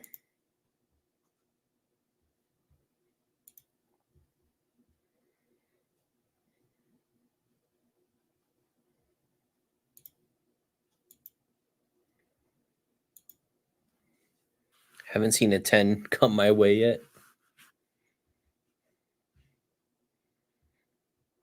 That's the exact one I like too. It's a cool card. It's really expensive apparently, but it's very cool. Can you believe that? It's kind of insane to think about how much money Charlie had in that case on the table. Like, just think about that was probably 7 figures in Pokemon cards in that case on the table. It was at least 500K. And it was just sitting in a case on the table. Like, that's crazy. That's crazy. At one point, I had all 4 Pikachu trophies in my hand, and that was like 250K is what he valued those at. Like, what? I was just holding that. Like, life-changing money for somebody.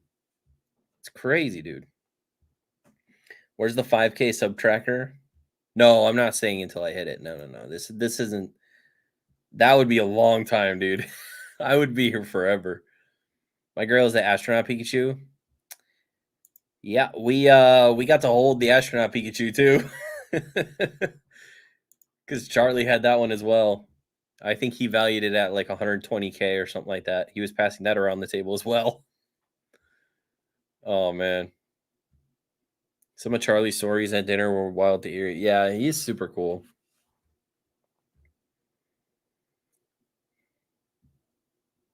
Yeah, that was wild. That was wild.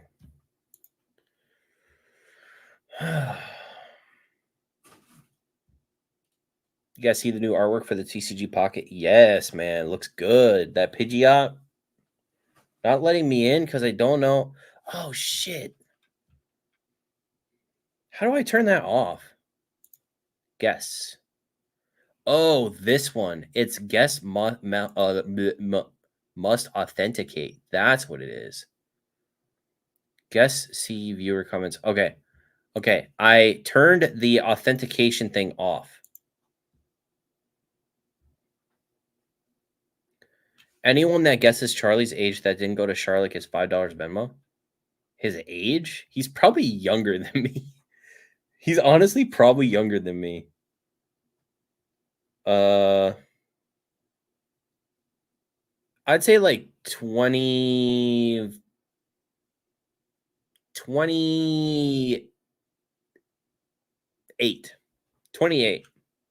That would be my guess. It wouldn't surprise me if he was younger than me. I'm going to say 28. He seems like he would be older, but I have a feeling that he's younger. Lower? No shot. 24? No way he's under 25. There's no way that Charlie's under 25. I refuse to believe that.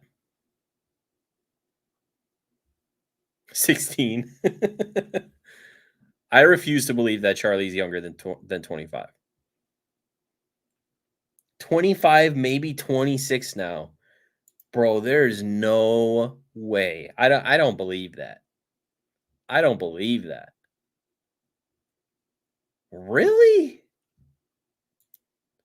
That's crazy. That's actually crazy.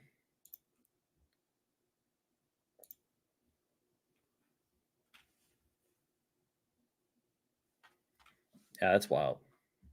We're all failures. Yeah, true.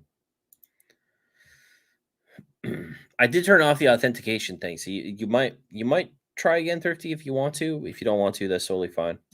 We'll probably go maybe like another half an hour or so, just chilling out. But dude has so much knowledge. Yes, he does. It's super fun to hang out and chat with those guys. There was a point where Charlie and Zach and Dan were just sitting in the living room, just chatting, and I was just kind of standing there, just like taking it all in. Because I'm like, I don't know what to say. I don't really have anything to add to this. I just want to listen to them talk to each other. Um, it was like a podcast in person.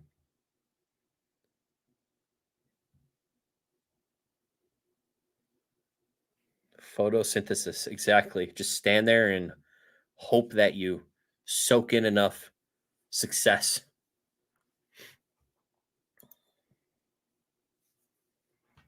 It's wild to be around those convos. I should be up, not on that level. Yeah, yeah, yeah, yeah. When Charlie had the trophy cards out, and him and Zach was like messaging a potential buyer about a six-figure deal, like right at the dinner table, I was like, "What the fuck is happening right now?" Just like, what the fuck is going on right now? Like, this is insane. Um, yeah, very fun. Very fun. Oh man.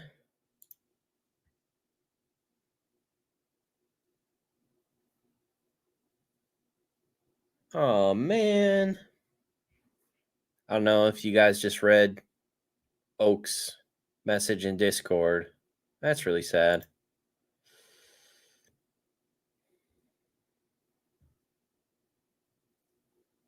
That sucks.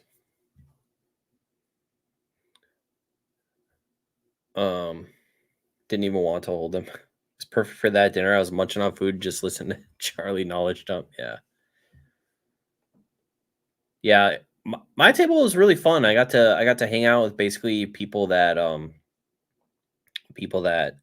I vended with most of the day, and then Northwoods and Ray, a couple of people were there too. That was cool that Northwoods got to make it and come hang out for the day. Um, yeah, that was cool. I didn't know he was going to be there. There was a ton of people there. I didn't know he was going to be there. I didn't know PK was going to be there. I was so out of the loop on like people who were actually showing up um to the event that weekend. Still not in the Oak Discord. Oh well, apparently his dad has been very sick and he passed recently this afternoon. So very unfortunate. Really sucks. But yep, tough stuff, man. Still not in the Oak Discord. You gotta get in there, man. I like the Oak Discord because it's just chill. That one's chill. The Pokenomics one is a little bit more like businessy. The Oaks one is a little bit more like chill, like hobby-y. And then I'm in a couple other ones. How do I? I should be able to. I think I can invite, copy, no limits, generate, copy. I think I can do this. That might work. But yeah, Oaks Discord is a good time. It's a good time. Saw your cameo in the Coop video. Wait, the Pat. I was in a Plat. I was in a Pat Flynn video. No, I wasn't. Was I? Which one? Was it his? Was it when he was running around with? No, it's Deep Pocket Monsters. No, Pat Flynn. Deep. I saw the Coop one today. Most recent EPN one with PokeRev. No shot.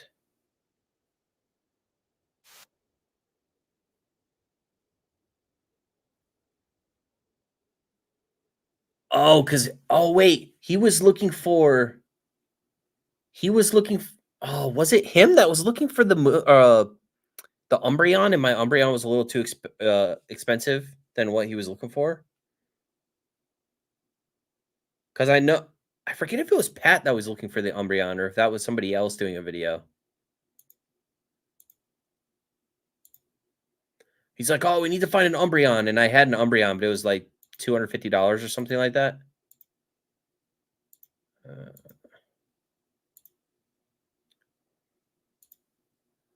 Where the heck am I?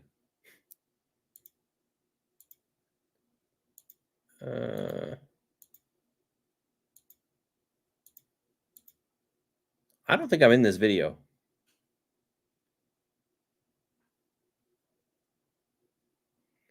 Am I before or after Bulbasaur? It must be after.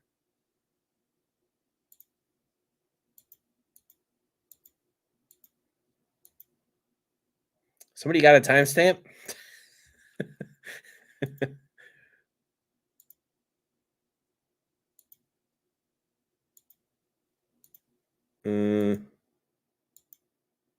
Well, he's not even in the same vendor hall.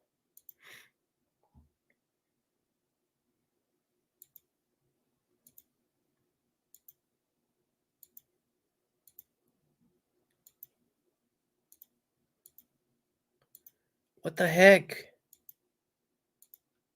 I must have been in it for like half a second because I've scrubbed this whole video like 3 times and I can't see it.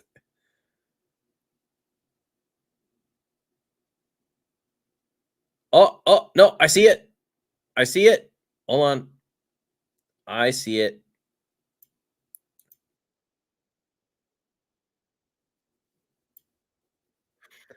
I think he just runs over and says, "Oh, that's too expensive," and then walks away, right?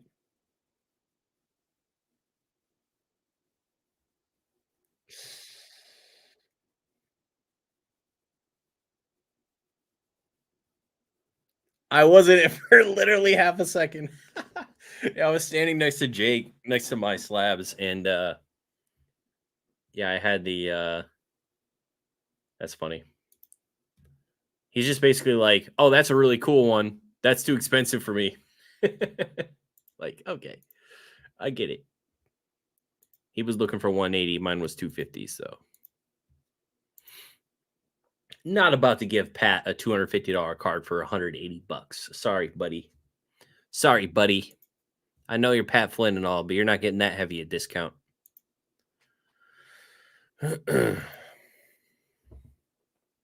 But yeah, I was in Coop's video. That was pretty cool. Benji scammed Rev. I love that. I love that Rev was just like, "Here, take all my money," because it was like right at the last second. Benji was like, "Oh, that's gonna be this much," and he's like, "I'll just give you 230 for it." It's like, okay. Yeah, it was funny. I did watch that one. I haven't seen the Pat one yet, but I did watch the Rev one. Yeah, it's cool. It's cool. I like when people get together and do stuff, you know. Congrats 5K subs. We didn't actually hit 5K subs, Kai. You're just going to make me look. We haven't moved the whole stream. We haven't hit 5K, Kai. You troll. You troll. Thank you though. We'll be there. We've only got 9 left. 9 subs and we'll hit it.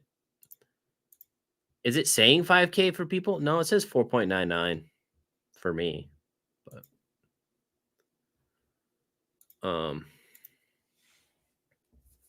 so close. We are so close. If you're not subbed yet, hit the sub button. Let's go. We're almost there. Swami. What's up, man? How's it going? Welcome. Oops. How many you got left? I'll unsubscribe and subscribe until we hit it. That's not how it works. If you unsubscribe, my subscribers go down. What do you mean? Guy pranked. Didn't need to with the Oaks Discord. Always got the links. How we celebrating 5K? I don't know. We'll I'll try and figure something out. We'll see. We'll see. I'll try and figure something out. Try to do something fun. But legendary joke. True.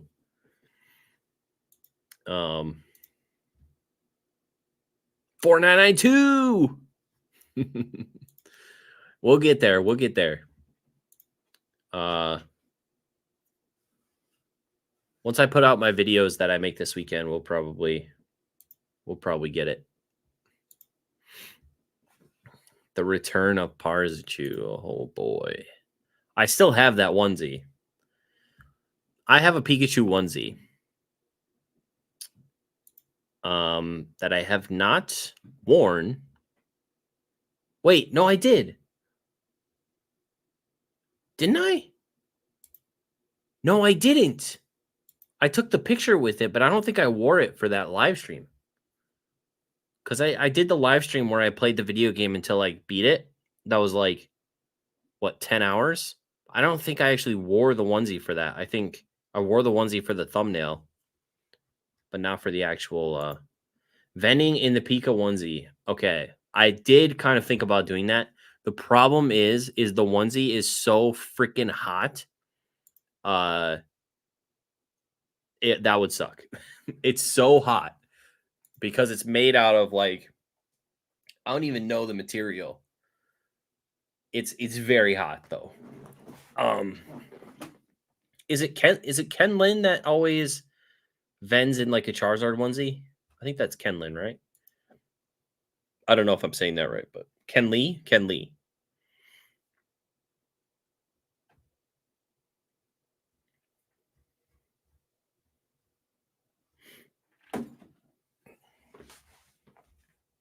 What are you doing up there? Keiko, what are you doing? Why is my cat? Why? Why is she up there? What's up, Spat? What is she doing? Hello?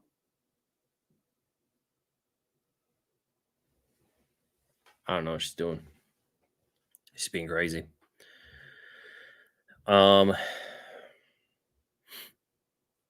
Spat, one of the boys in my section for Chicago. Definitely excited about that. My section is pretty solid, man. We got some great people. We got some great people in our section. Pretty excited. We still need to do a video. Actually,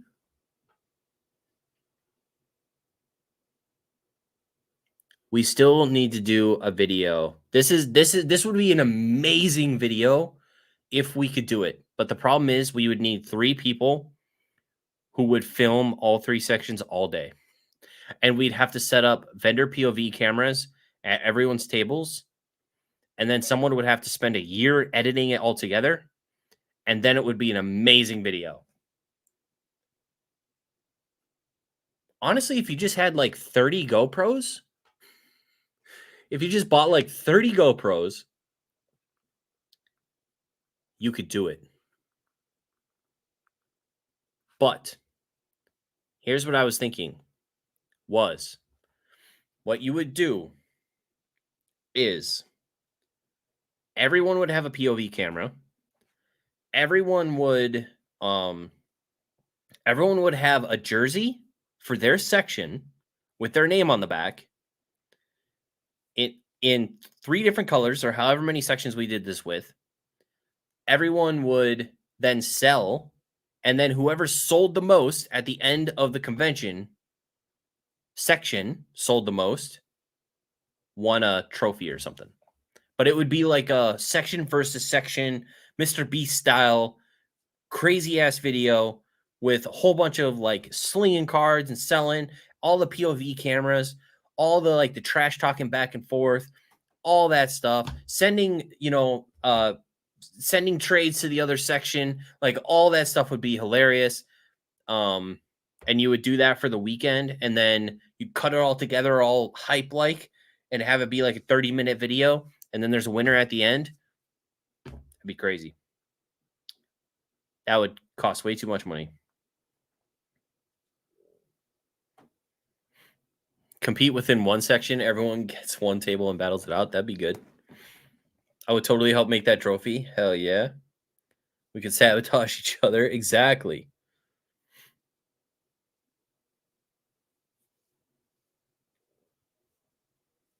We did that in Orlando. Dan Cooks, he sells the most, even if he nets like $50. Yeah, you'd have to do some sort of um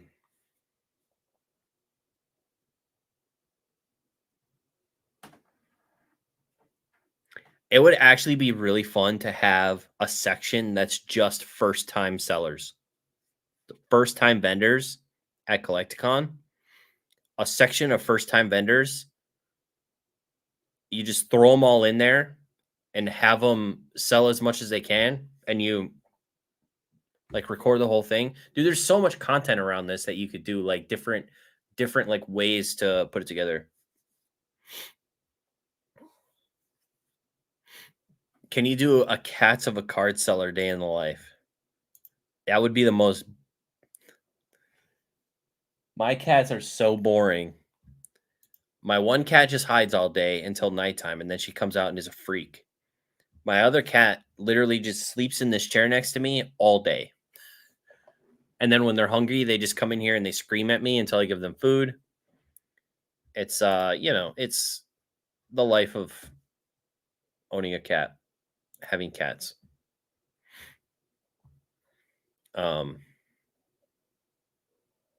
But yeah.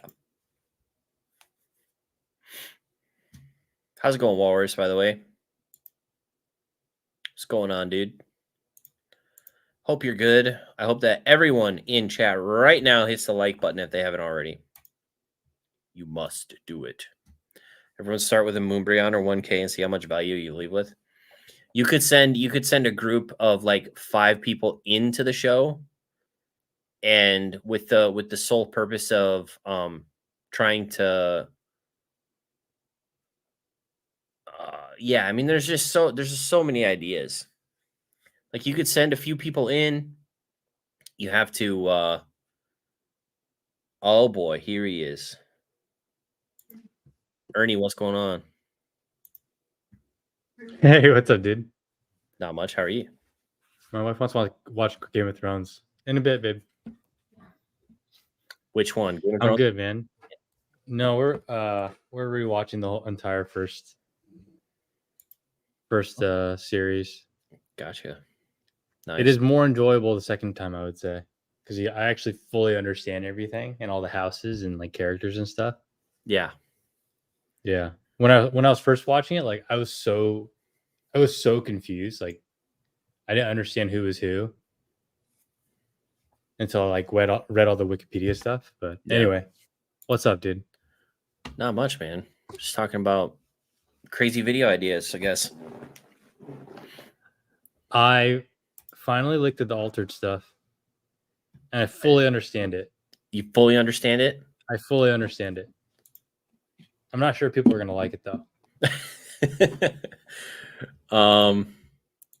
Well, I'm trying to think if I have any questions that we didn't cover in our chat.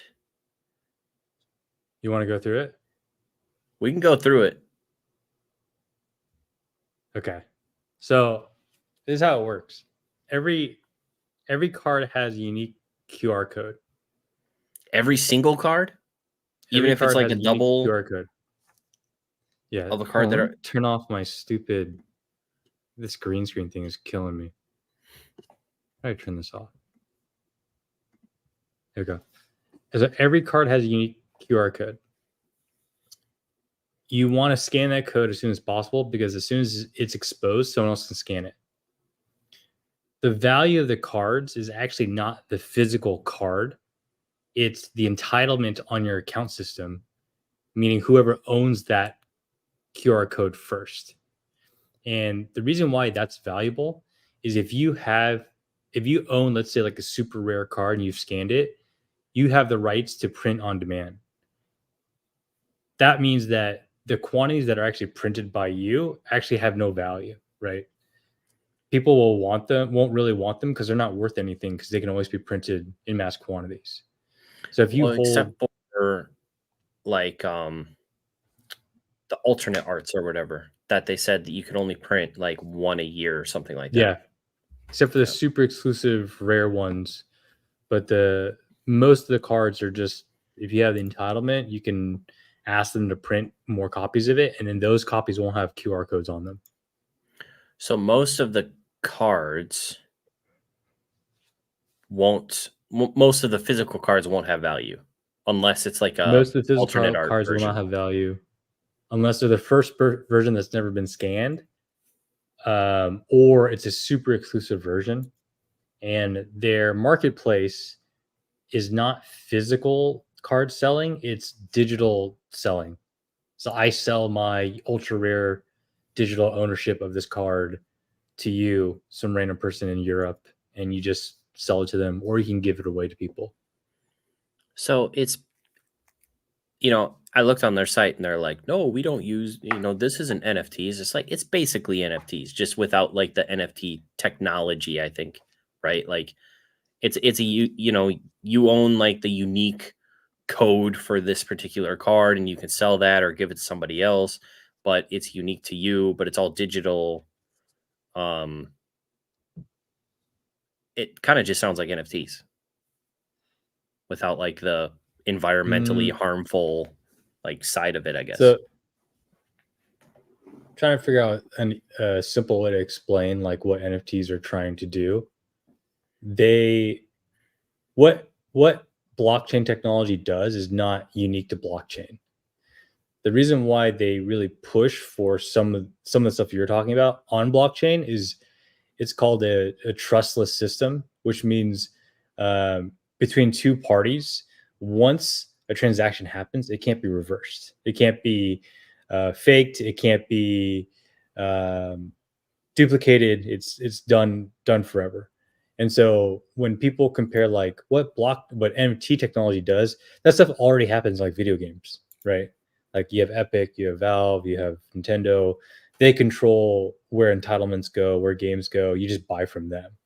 And so I think what these guys are doing, yes, it's similar to what you could do with NFT technology, but it's not new. It's like just as if you were to buy like Magic, the online game and buy cards there, except they're enabling people to be able to trade and sell those cards and assets. So can you have the card in your deck online if you don't own the original card? There's no online game. It's all It's just a you have an account that's online. Your account has a collection of cards. Those collection of cards you can sell or trade other people. And the reason why you would want to own or sell, well, you sell to make money, but you would want to own other cards so you can print it on demand. You can only print the cards that you can only print things physically if you own them digitally.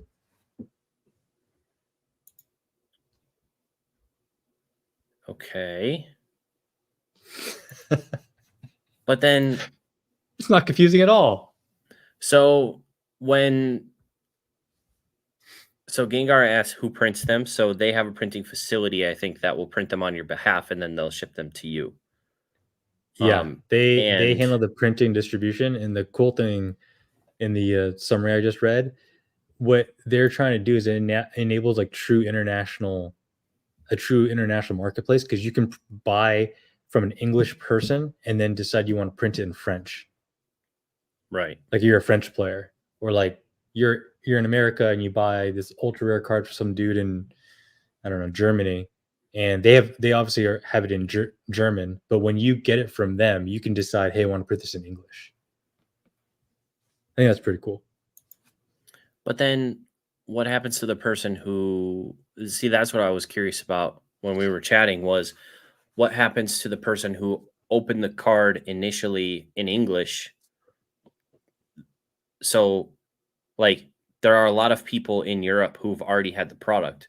So if you can print those cards in both English and whatever language, then if they have already scanned those cards in their language, are they technically like registered? Are they off the market Yeah, now because they can be printed in whatever language? they're off the market uh, digitally. It belongs to that person.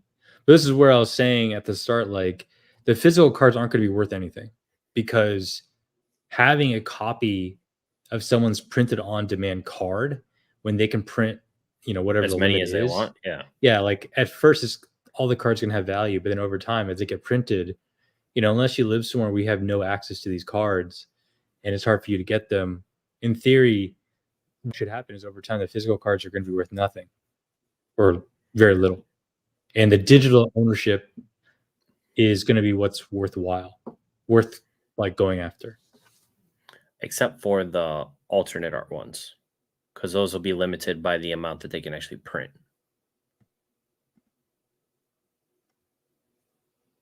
One sec, I totally destroyed Hmm? somehow. Oh, there we go.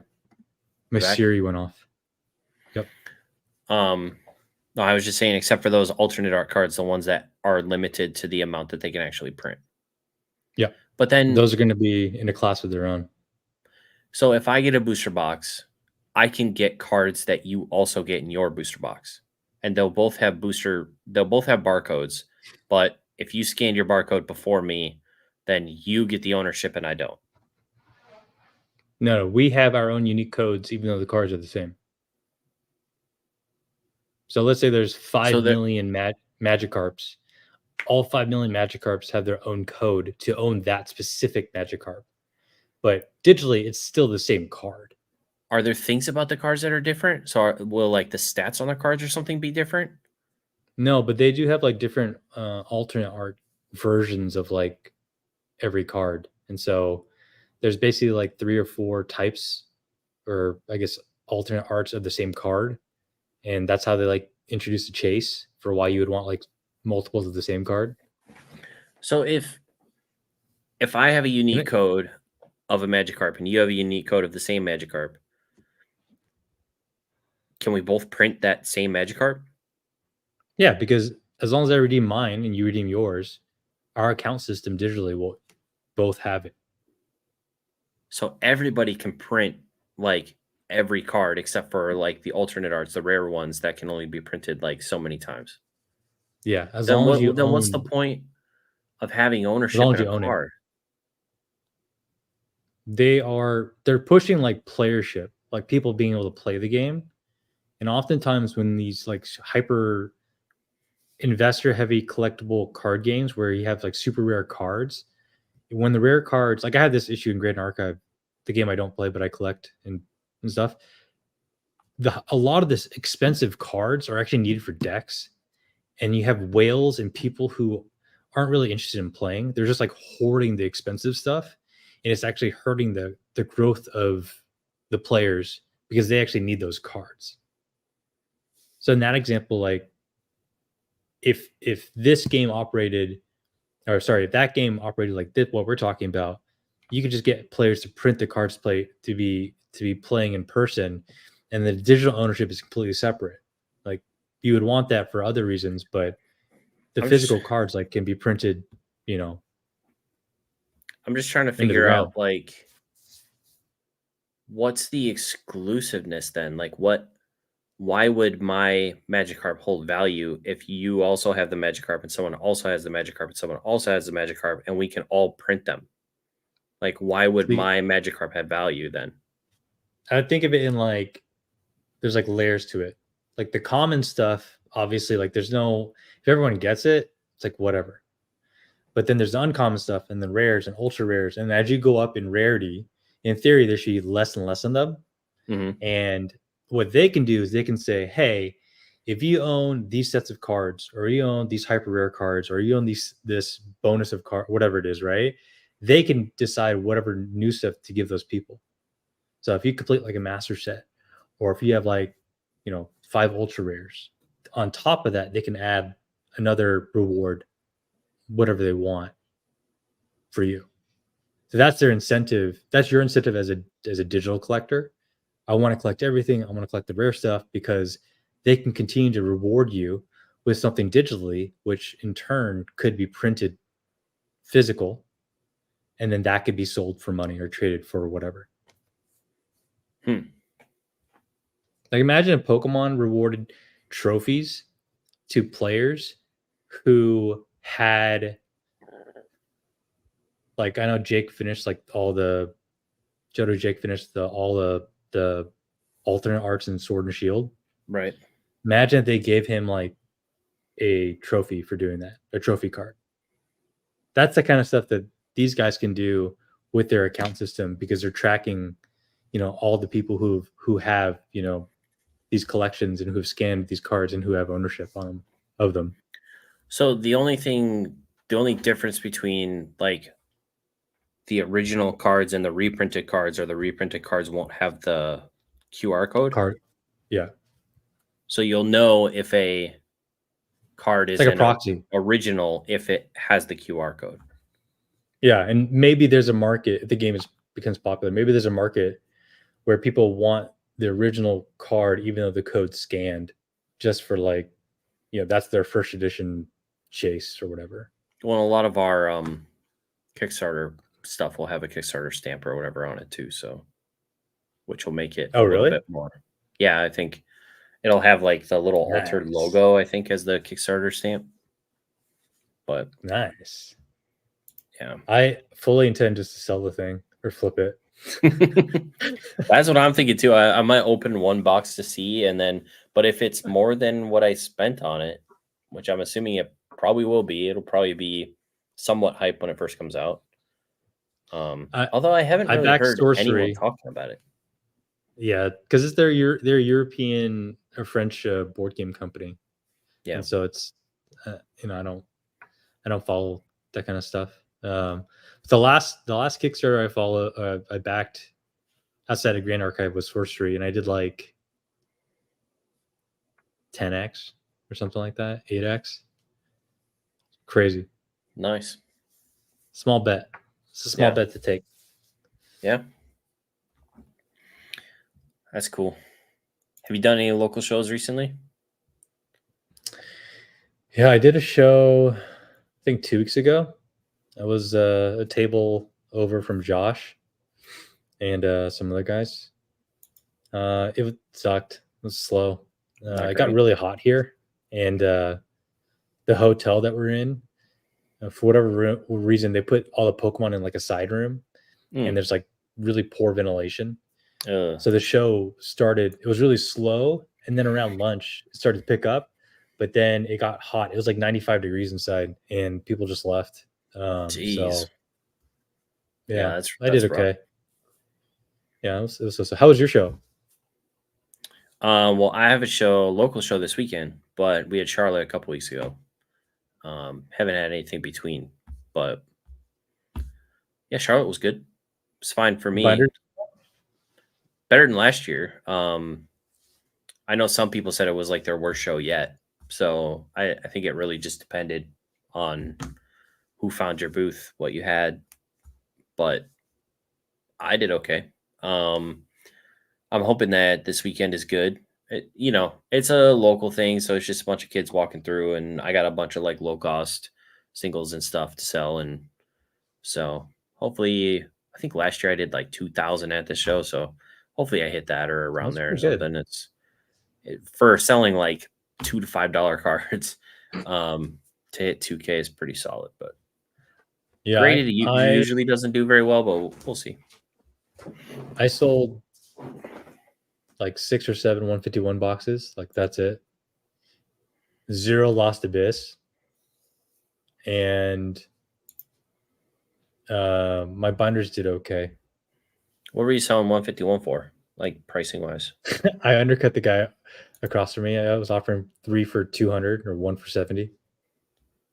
Which is pretty good. 200. Yeah. It's like 60, 66. I bought at 58, so that would be 12. Not horrible. 20%. I think everyone's gotten their share. I had like raw Zards that I still have from like the other show I went to 2 months ago, and no bites because they're raw and they're clearly not 10s. Yeah. Yeah. Yeah, the collector, the binder collector guys seem to be, I don't know, it's weird. I feel like a lot of binder collectors focus on modern. Like there are some people who are collecting like WotC and stuff like that, but I feel like a lot of people walking around looking at binders are looking for like modern popular Pokemon or art rares that they don't have yet, or like that type of trying to complete like sets of the cool artworks and stuff. I got a good amount of so the last 2 shows I got a good amount of reverse Master Ball requests, which I wasn't expecting.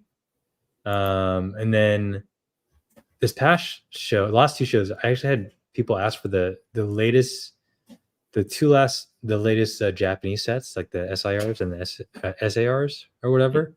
Yeah. And I wasn't expecting that either because the boxes are so cheap. Yeah, it's seems to slowly be changing. That's good.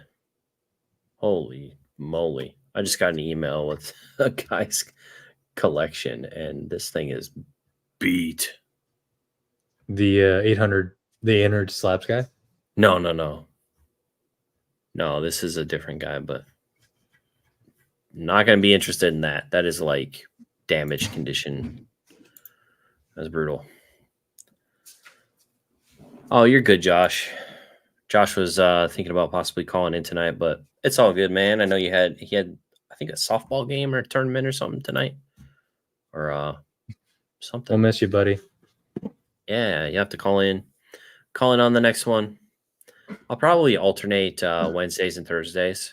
Seems like some people can make Thursdays, but they can't make Wednesdays. Some people can make Wednesdays, they can't make Thursdays, stuff like that. So we'll alternate week to week.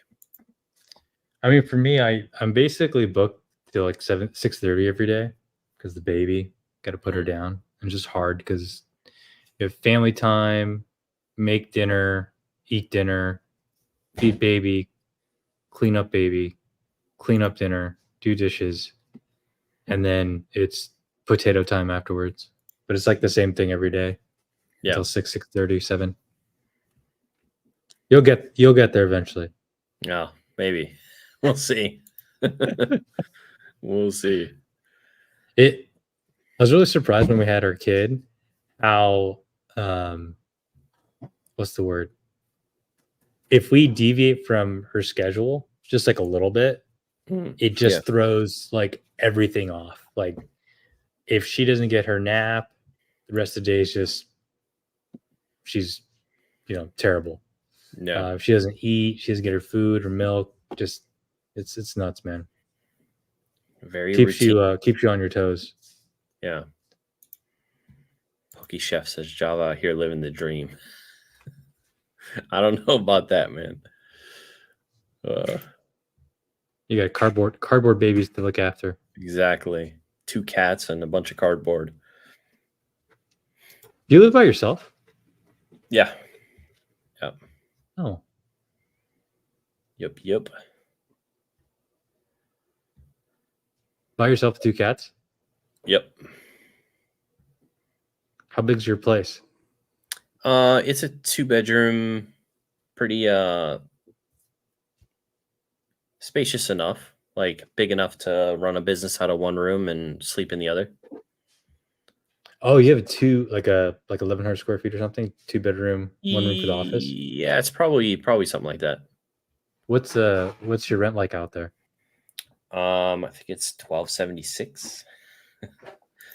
Yeah, I know you're West Coast, so it's probably like 3 times that. If you were a 2.2 or 2.1 in the Bay Area is like at least probably $2,500. Yeah, mine is 2.2. One of them's ensuite bathroom. Yeah, North Carolina. Should move out there. Pretty cheap, not bad. That's crazy, man. But I don't remember the last time I paid rent that cheap for a place. Yeah, I think my brother lives in Seattle, and I'm pretty sure he pays like $4,000 a month or something for their place or something like that, or like $3,000 a month, and it's a 1-bedroom, 1 bathroom, or no, 1 bedroom. No, it's just an apartment. But it must be nice though, no? Yeah, it's nice. It's nice. Got a good view and stuff, and it's close to downtown. But yeah, it's not big, but it's expensive for sure.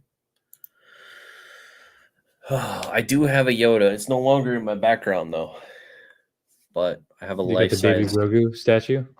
No, I have I have like a life size old Yoda from. They gave them out. Pepsi gave them out to like theaters, for advertising for Attack of the Clones, I think. I gotta look this up. In like early 2000s, and I got one of those from a garage sale for like $200. Is it 1 out of 10,000? I don't know if it's numbered or not. Pepsi. I think it's. I'll just put Star Wars because I'm not exactly sure which. Star Wars Yoda statue.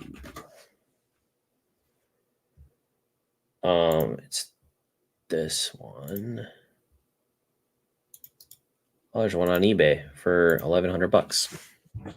Wait, this is the one that's serialized out of 10,000? I don't think so. It comes with a stand. No, this is episode 1. My bad. This is Phantom Menace.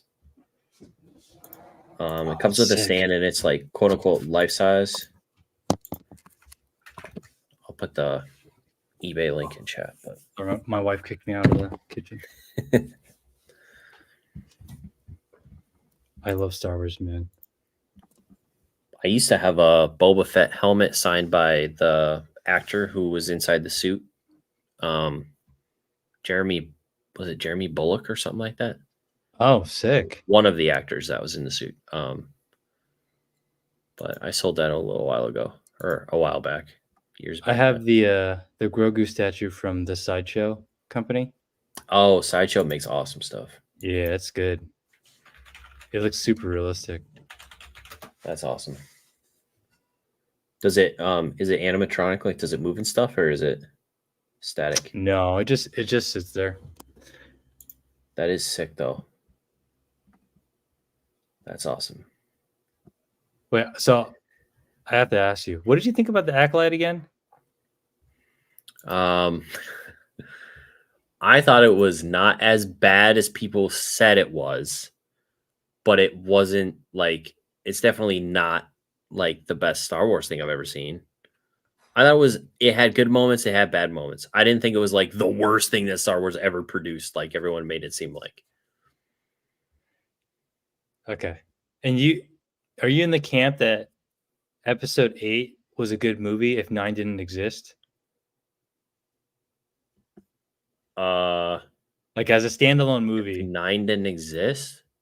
If 9 didn't come out in the way that it did, then 8 would have been a good movie. Well,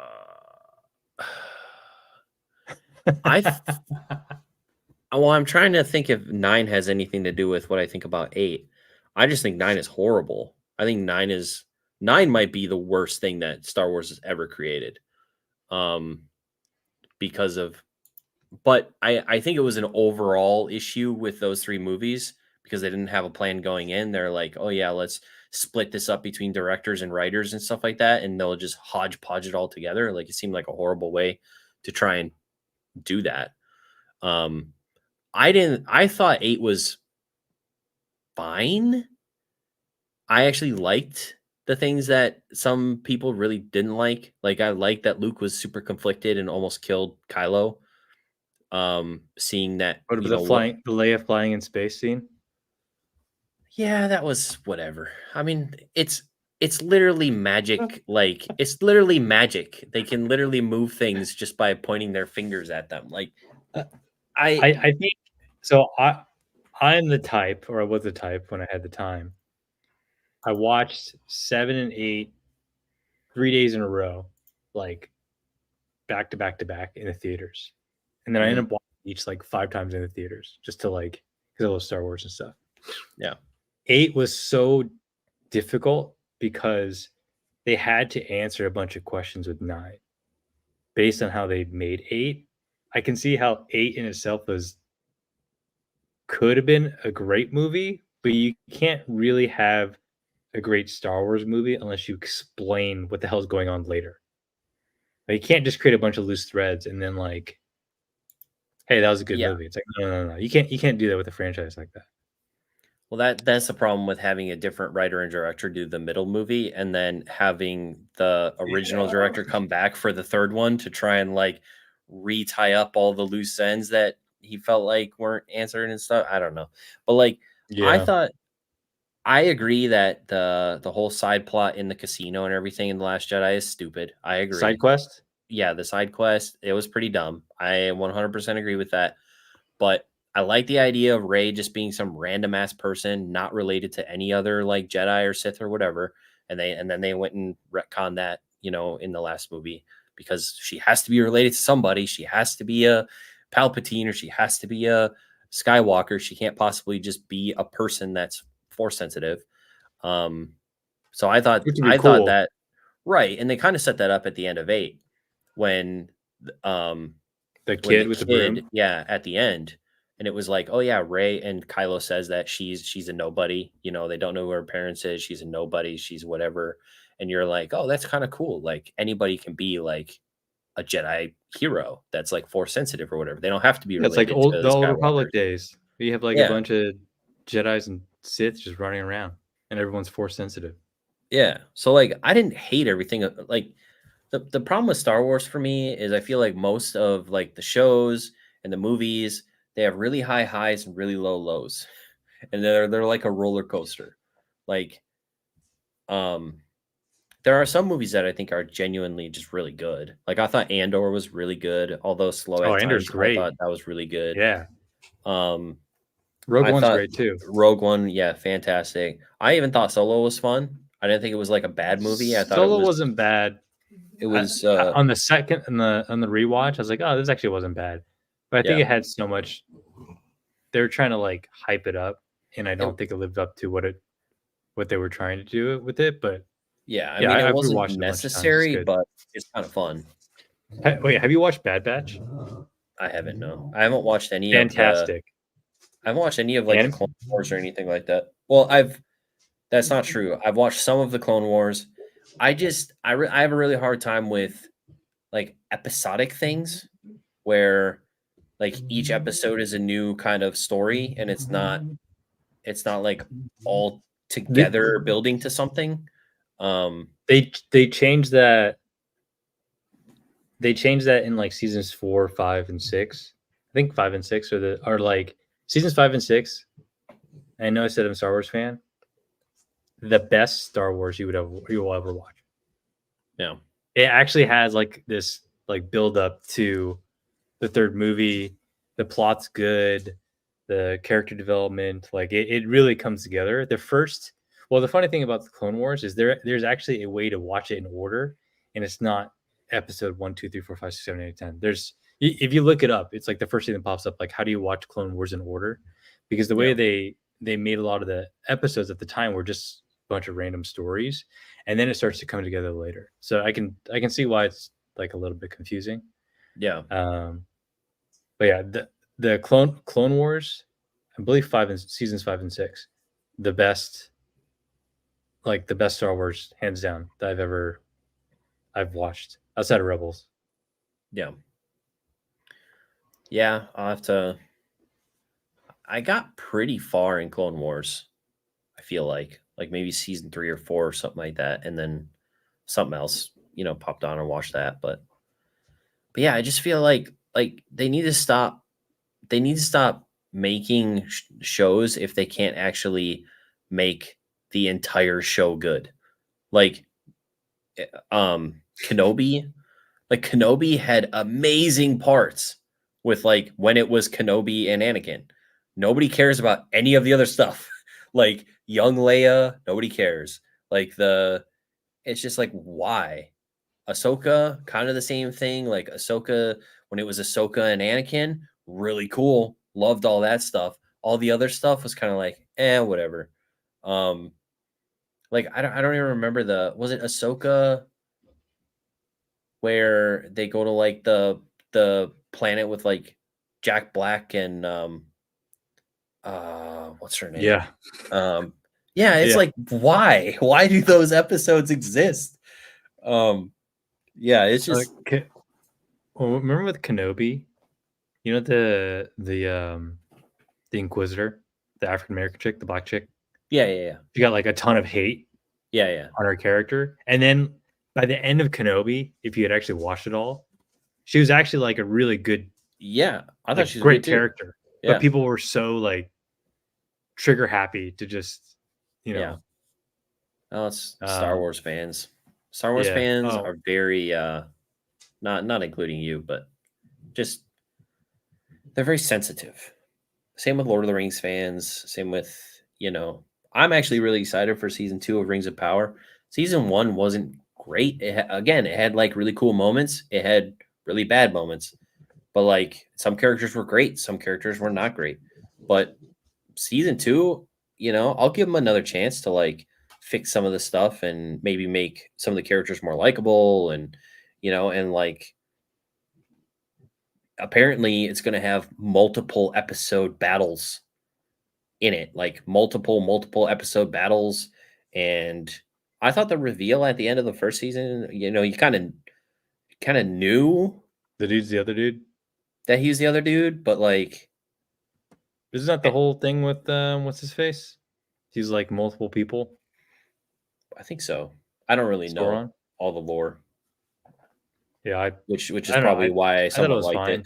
it. Yeah. Oh, chef said, "Who cooks more and who's the best cook over?" I cook more. My wife's a better cook, Okay, but interesting. I cook like a lot of like consistent staple meathead foods, like a lot of meat and just, you know, total dude meals. Yeah, Um, I like to grill, like a nice steak. We make we have like different meal themed meals throughout the week where we try to. Like we have a pizza oven, we do pizza, we do Mexican, um we sous vide a lot. I love sous videing. Have you ever sous vide food or meat? no, I don't have Yeah. All right. Since you're a bachelor, um, get a sous vide. It's just like a hot water bath for your food. yeah. You know what a sous vide is, right? Yeah. Okay. And uh, get a sous vide. And I think that for me, the best thing you can sous vide is a pork chop, is pork loin. That's just me. I feel like every time I do it, and it just comes out great. Steaks are fine, chicken's fine. I mean, they all come out good, but I think a pork chop just always comes out fantastic, and it's super easy to do. And honestly, is like it removes the stress out of, man, did I just mess up this dish? And that's the challenge I have with like cooking chicken, especially, or steaks. It's like you have to monitor the hell out of them. With sous vide, you just cook it for like 2 to 4 hours, take it out, you sear it, you're done. Yeah, because the water brings it to the correct internal temperature, and then you just sear it, right? And then Yeah, in theory, it's already cooked the food. It just yeah, doesn't have the outer crust, and so you yeah, sear it to have that. yeah. Super worth. My kitchen is quite small, so I don't have a lot of kitchen gadgets. But maybe someday. Maybe All you need someday. is a sous vide and an air Yeah, fryer. I do need an air fryer as well. Yeah, that's true. Do you cook a lot of your own food? Yeah, yeah, for the most part. Yep. Yeah, I like the air fryer. My parents have an air fryer. They're constantly making everything in it. Um, it's super good. Just be careful for that Teflon, if you know what I'm saying. I don't know. It's Teflon's like the plastic shit that's in all the cookware and stuff. Gotcha. And more companies are starting to use less Teflon in like pots and pans and air fryers and stuff like that. It's like cancer causing agents. Gotcha. Mega Evo Mart says those should have been movies. Oh, I think talking about like Kenobi and Ahsoka Should have been movies. What you're describing is what happens when they try to milk a series out of something that should have been 2 hours. Kenobi definitely Did you felt follow like Rebels? no. Okay, so Ahsoka is like Yeah, that was kind of it's a annoying. very difficult story to tell, and also please people who don't know anything about Rebels. Yeah, that was a little annoying when she shows up to the other lady's place and they have like all this history together, and I'm just like, why do they hate each other? Are we gonna talk about this? And then it's like, nope, we're not. We're just gonna go. It's like, okay, I'm gonna have to Google. It's tough. Like probably 5% of the audience actually understood what the hell was going on, and then the rest of everyone just kind of like, oh, I like Star Wars. Like, tell me what this is about. Yeah, Yeah. it was I still. mean, I mean, I thought it was still cool. There were. I love the moment with man, some of the shots that they had in that series where it was like when Anakin's like walking away on the battlefield and it cuts briefly to him as Vader. And you get like some of the shots they had in that was a beautiful looking show. Just like cinematography wise. That was incredible. Vader screen time in movies is shockingly low. True. It's kind of crazy that the best Vader anything that we've gotten is like a 30-second hallway fight scene at the end of Rogue One. That was what about crazy. the Kenobi fight? Kenobi Where fight was good, Kenobi beats the hell out of him. but he was legit horrifying at the end of Rogue One. Like Oh yeah, he was like it was like a slasher movie yeah. when he just rips through all them guys at the end of I the. like that Balin guy from Ahsoka. Which one was Balin? He's I guess he's like a dark Jedi or a neutral. Oh yeah, like the white hair and mustache and stuff. The main villain sort of before. Yeah. You know what happened to that guy? Oh, what? He fucking died right before the show came out. Wait, was that Ray is that Stevens or whatever? Yeah, that's the guy that played Thorin in the Hobbit movies, right? Yeah. He fucking dies. And Yeah. so it's like, wait, what are you doing with this character now? And this I thought he was like kind of badass, no? Yeah, he was cool. Yeah. Definitely.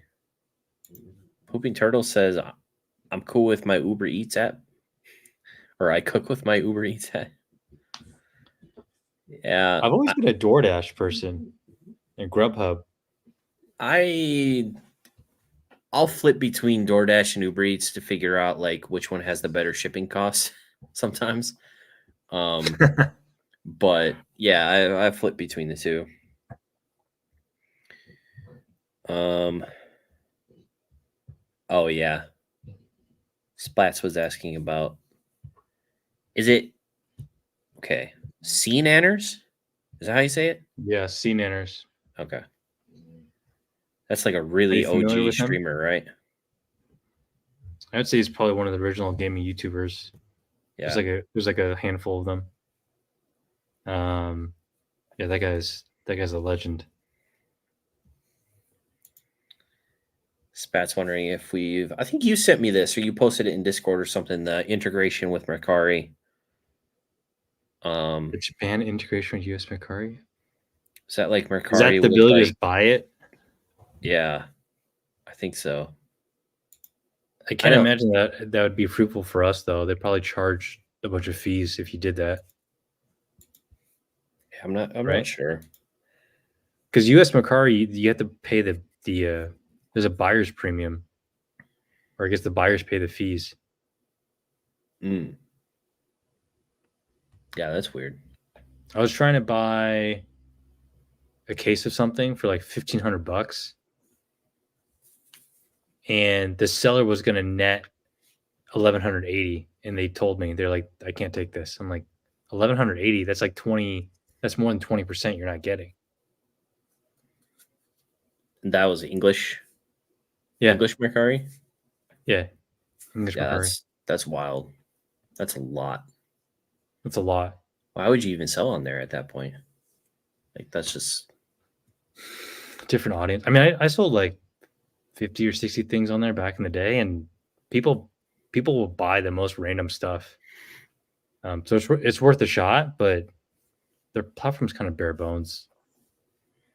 I bought a couple of video games on there in the past, like sealed video games for grading Legit? purposes. Yeah, they showed up. They showed up. Okay. I think I bought my. Maybe I didn't. Maybe that was eBay. I don't remember. What are you buying as of late? If you would like to share. I bought way too much stuff the last 2 weeks because of the damn coupons. 20%. 20%, and then this week was a 15%. So this week I bought a bunch of Sun and Moon stuff. Last week I bought a bunch of modern stuff with some mid-era stuff kind of sprinkled in there, but mostly modern stuff on the 20%, and then I bought some Sun and Moon stuff on the 15% this week. But now I'm done. I got to stop spending money. But we'll see. I need a source, but I've been kind of slacking. All this bulk that I've been telling you I've been buying has been taking over my life. Oh yeah. Yeah. It's kind of disgusting. It takes up so much space. Well, how much? So you buy a lot of that stuff though, and then sell it to streamers though, right? I have, but then I stopped for a bit, and then my eBay, I didn't realize I had zero quantity on there, because what I was doing, I was basically just like choking the supply, putting like 3 quantity, 5 quantity up, selling it out, and just keep doing that. But I didn't realize that it was at zero. So there's like, I don't know, probably like a week or so there where no one could buy it. And so now I'm slowly getting more purchases on that listing. But for a bit there, I wasn't selling any. And is it like a multi-listing, or are you just doing one listing for each card and then putting like you have 20 of them or whatever? No, I just do one lot of V's and V Maxes, one listing for like $55, and I put a quantity between 1 and 5, and then as it goes down, I just increase the quantity, because they get the alerts that there's only so many left, right? How many do you sell for $55? On eBay, I've sold like 45 or 50. How many private? I've sold like 100 plus. How many in each lot? 100. 100. Okay. 100 cards. So you're buying them basically for like, what do you get them for? Like 20, 30 cents, 20, 30 cents, somewhere in there? My margin is pretty high. It's like 70 to 80%. And right now you can get a lot of the V's with a coupon at like 14 cents each. And you just focus if you sell it. Go ahead. Do you buy like lots and hope that you get popular Pokemon out of it, or do you just target the popular Pokemon? I buy the lots, and then you can assume that like 5% or less of them are going to be popular. And then I also buy specific lots or bundles, if you will, of like Zards, Evolutions, Pikas. And those are like a little bit more expensive, but I buy those to even out those other lots when I put them together. Yeah. So it works out. And the last few big shipments I did, more than 10,000 cards, the shipping was only like $120. So it's working out. But dude, when you get a package from Japan and you know what's in it, and it's 10,000 like bulk cards, it's not motivating. It's just like last weekend, all day Sunday and half the day Monday, I was pricing 3,000 ultra rares. Literally all day. I priced them all one at a time. For upcoming, just put them in buckets and just guess. Yeah, I don't know. It's just, well, I had loads of GXs. I had loads of V's and V Maxes, and then I had EXs, and then I had V Stars, and it was just like, so I just went through, I priced them all for this weekend. I have 2 full binders of ultra rares. Hopefully I sell some because if I don't sell any, that would suck. I'll buy them from you for 15 cents each. No, then I'd be losing half my money. Pooping Turtle asked, Walrus just answered it. You can enable wait, can you reset an ended listing to keep? No, I just have that. I have that feature on where you don't close listings that go to 0. I don't know what it's called. Like if a listing sells out, it's still an active listing. You know what I'm talking about? I don't know what it's called, but I know what you're talking about. Yeah. Yeah. And so when that happens, it retains the listing. It just shows there's 0 available, and it retains all the stats, like how many people follow it, how many people added to cart, how many people, or how many are left, or how many have sold, that kind of thing.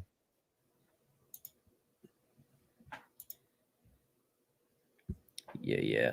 Those are the lots I'm always scared to buy. That's expensive. I don't know. It's I'm pretty sure like I haven't gotten 100% like on my lots. I'm pretty sure some of the lots have less cards, but the volume and how many cards there are, it's just like, and I don't know. I think most of us probably track what we buy and the margins that we get. If you can sell anything that's above 30% margin, I would figure out a way to continue doing it, because that above 30% on anything is actually ridiculously good. And so for me, I'm just kind of willing to take on that risk. And at the end of the day, I'm making way more on the bulk than I would be on flipping some random single that I would buy in Mercari and bring it over. And after fees and all that stuff. Yeah. No. Necessary evil. Yeah.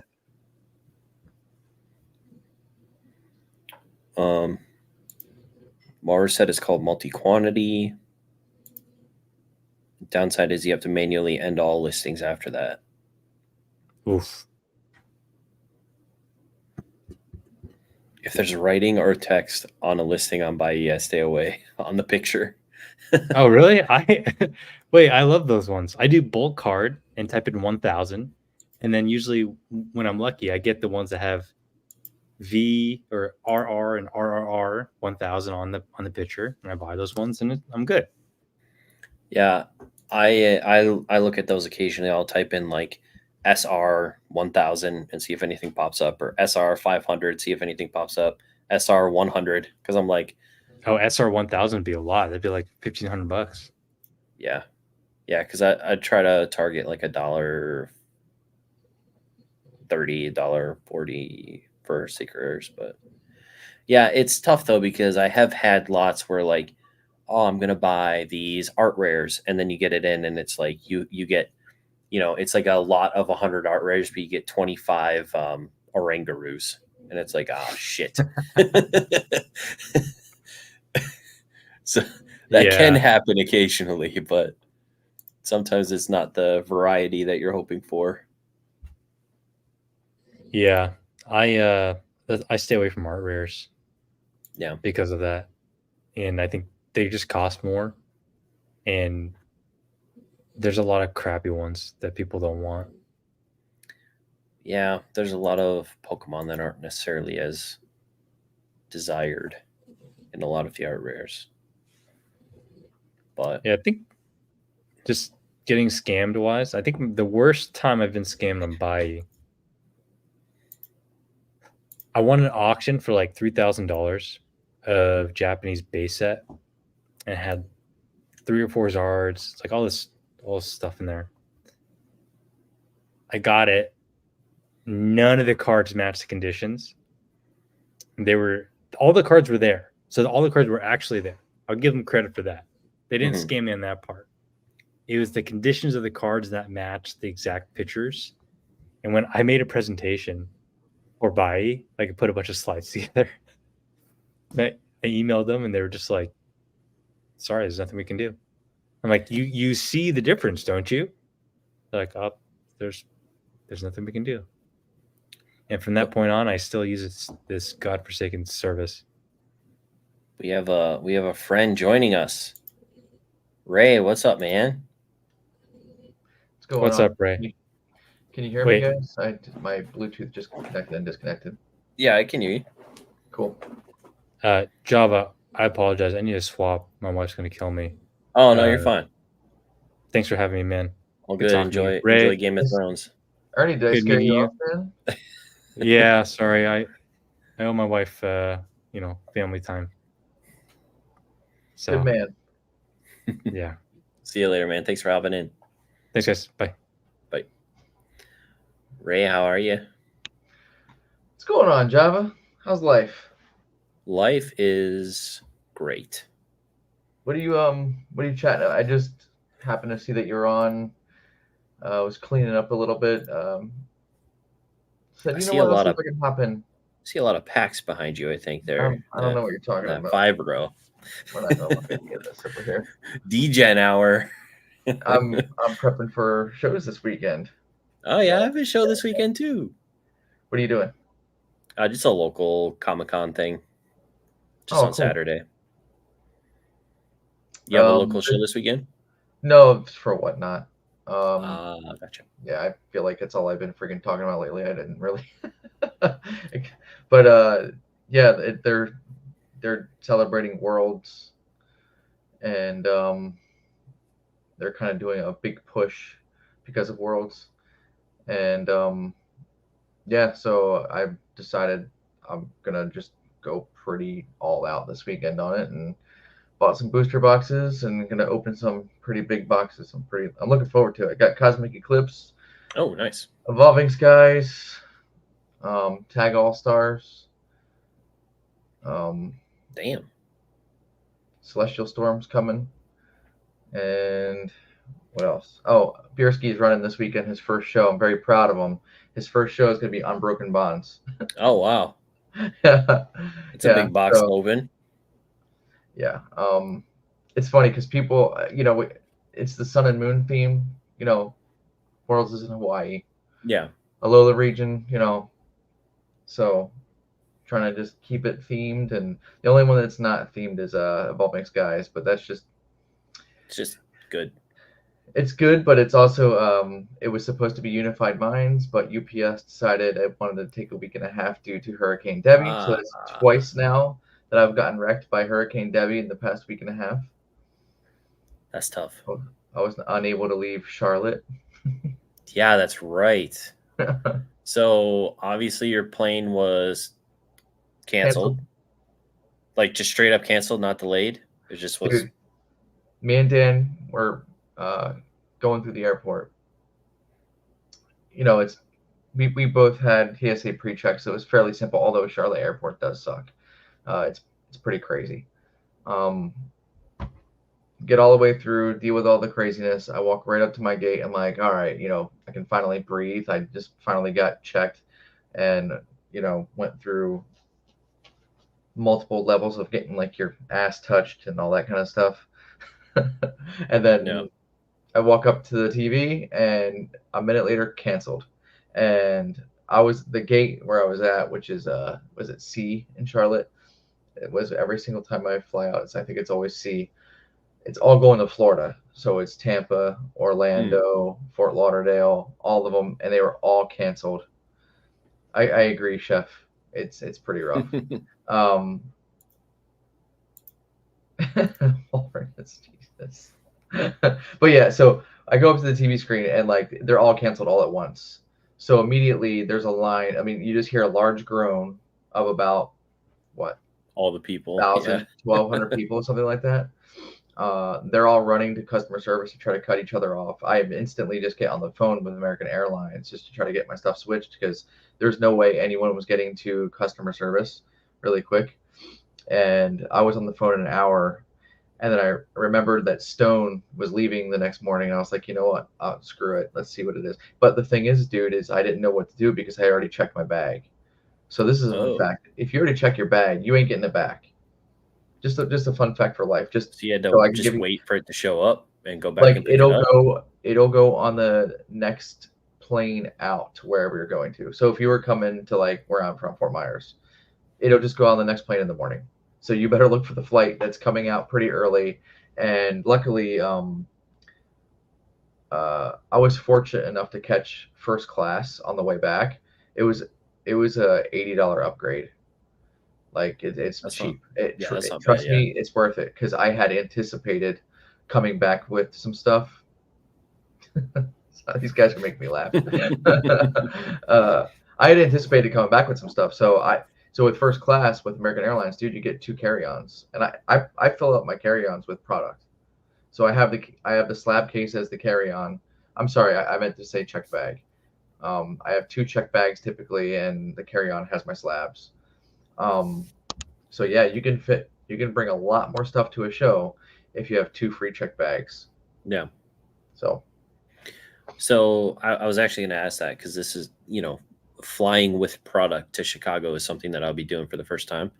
So you take all your slabs as like carry-on to put in yeah, the. you get the Zion carry-on that's meant for whatever they call that, what did they call it, the Grandmaster or something. Yeah. It starts with a G, something big. Yeah, you should probably. What are you dealing with slabs right now? How many you got typically? Right now, I probably have a few hundred, couple hundred. Yeah, you should probably get one. You should probably definitely get one. Look up. It's true. There's a lot of people who do ship things. So, I am not too familiar with the convention hall, but what is the name? What was the name of the convention hall in Charlotte? I forget the name of it. But dude, they had a FedEx location inside the hall. Did you notice that? Oh, so you can just ship straight to the I think you can ship convention? straight to there. That'd be crazy. Yeah. But then to me, it's like,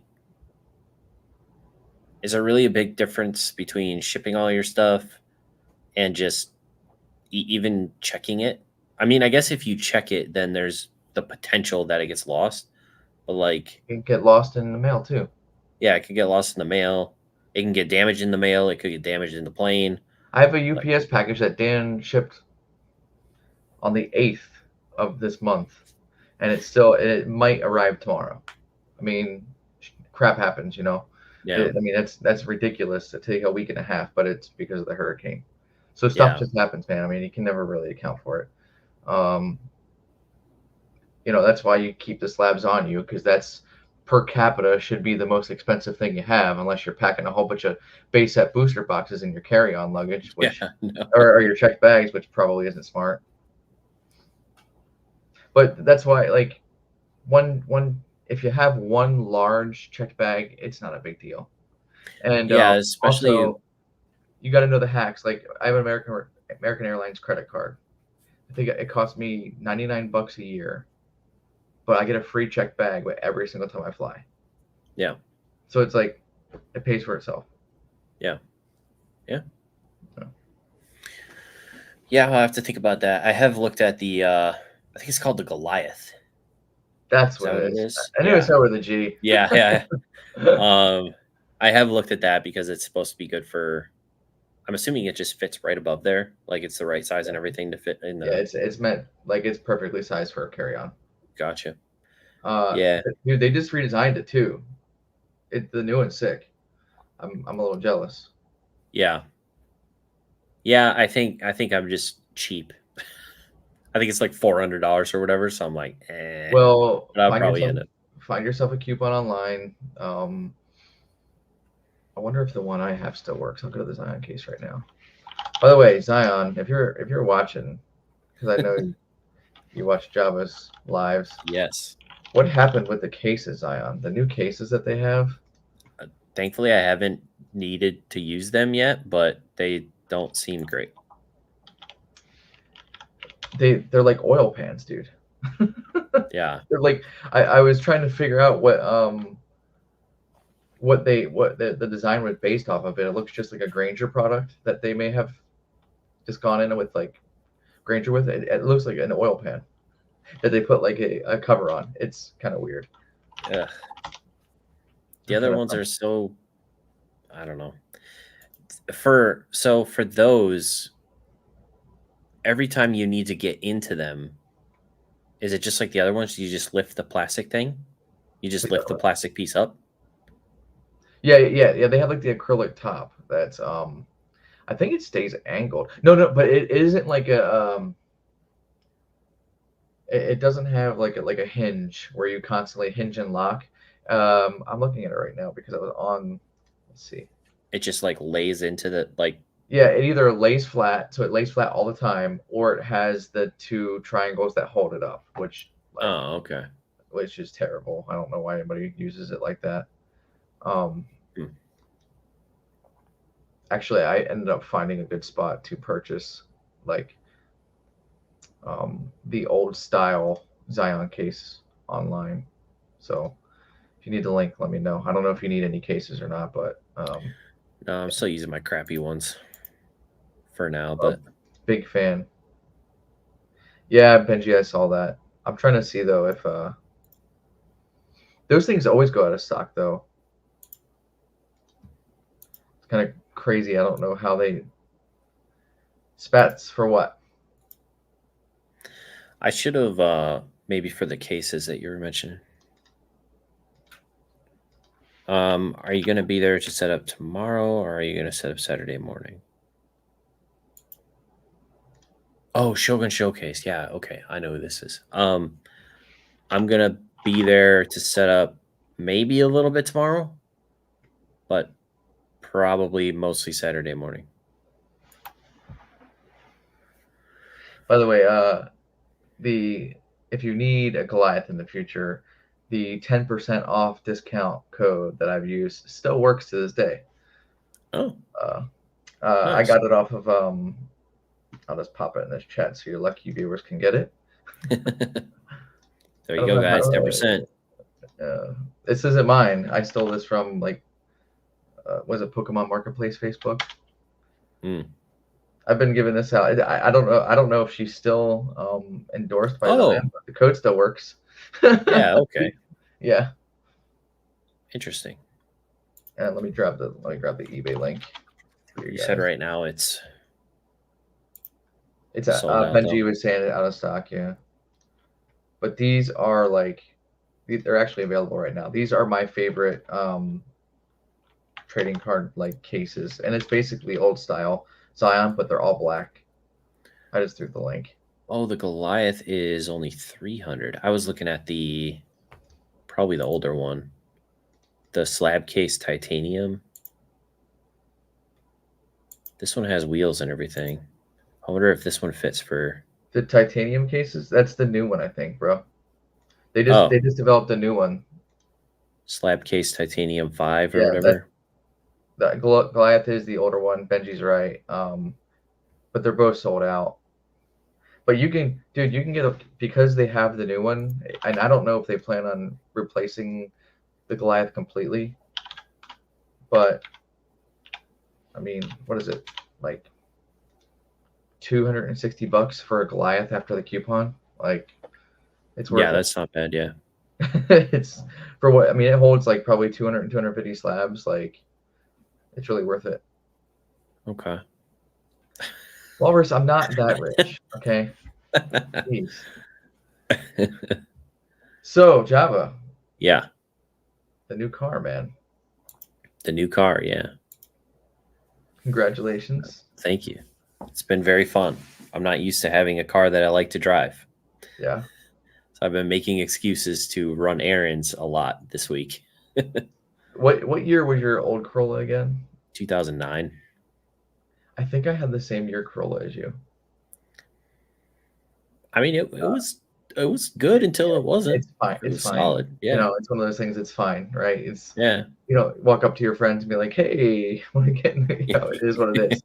I mean, I drive a Civic now, and I feel the same way about it. But I drive a lot, so I don't really. Yeah. As a car guy, it sucks.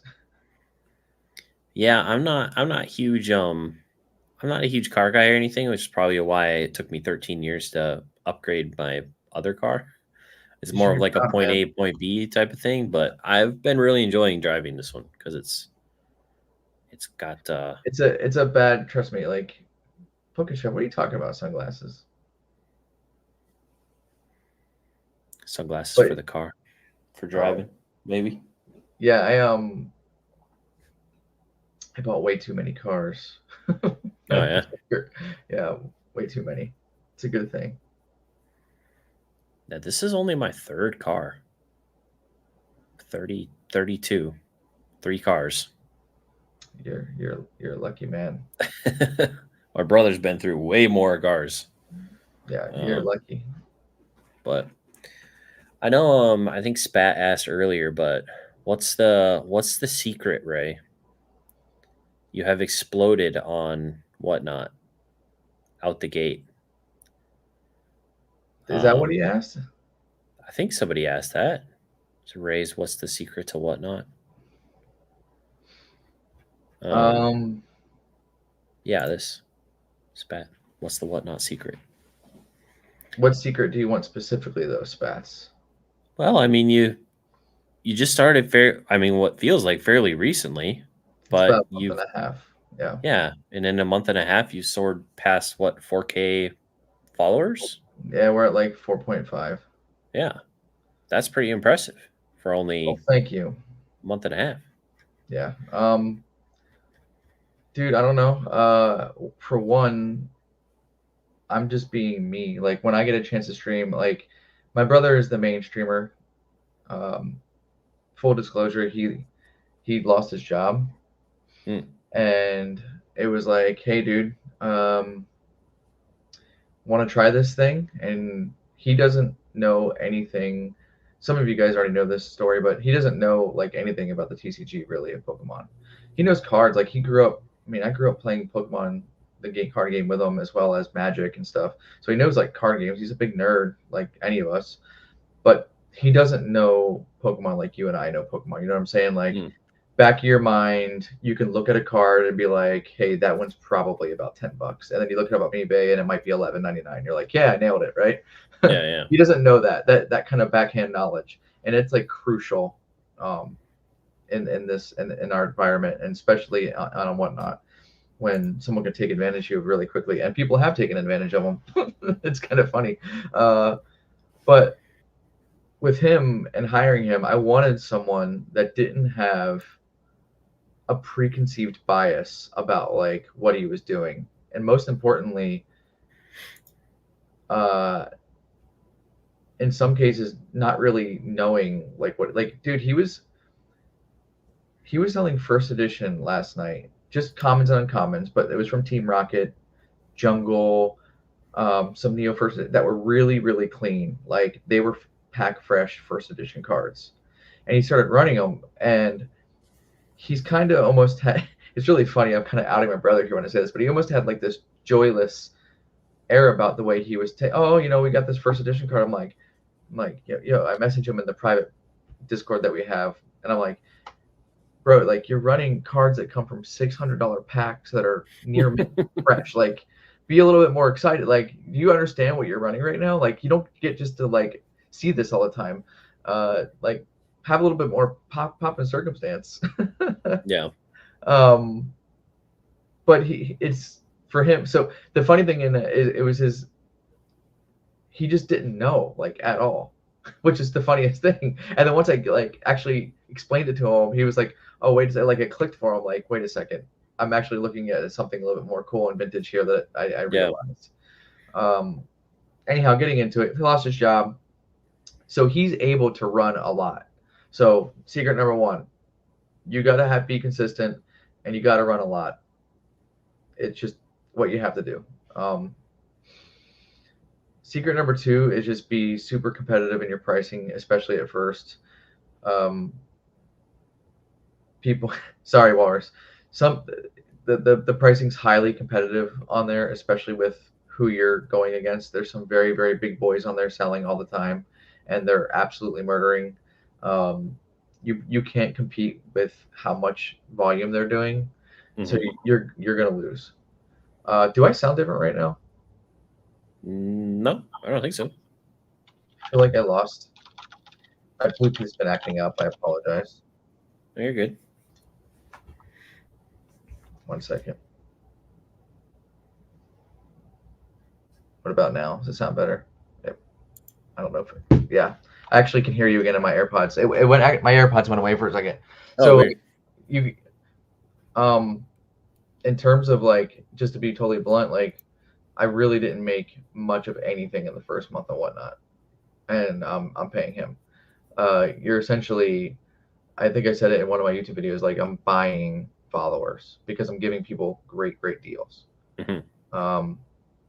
And you're gonna, I think it was Thrifty who I heard it from a lot of people, but Thrifty is the one that like really it stuck with me, that like when you break even in this hobby, it's a W, right? Like you go grade a card and you hit that PSA 9 instead of a 10. Well, if you break even on that 9, you're stoked, right? Yeah, like, yeah. Get it out of here. Give me my 10s. I want to make my money on, right? And then you get the 8s and 7s and you're losing money on each one and you're irritated, or you're cracking it out and hoping to either send it again or whatever. The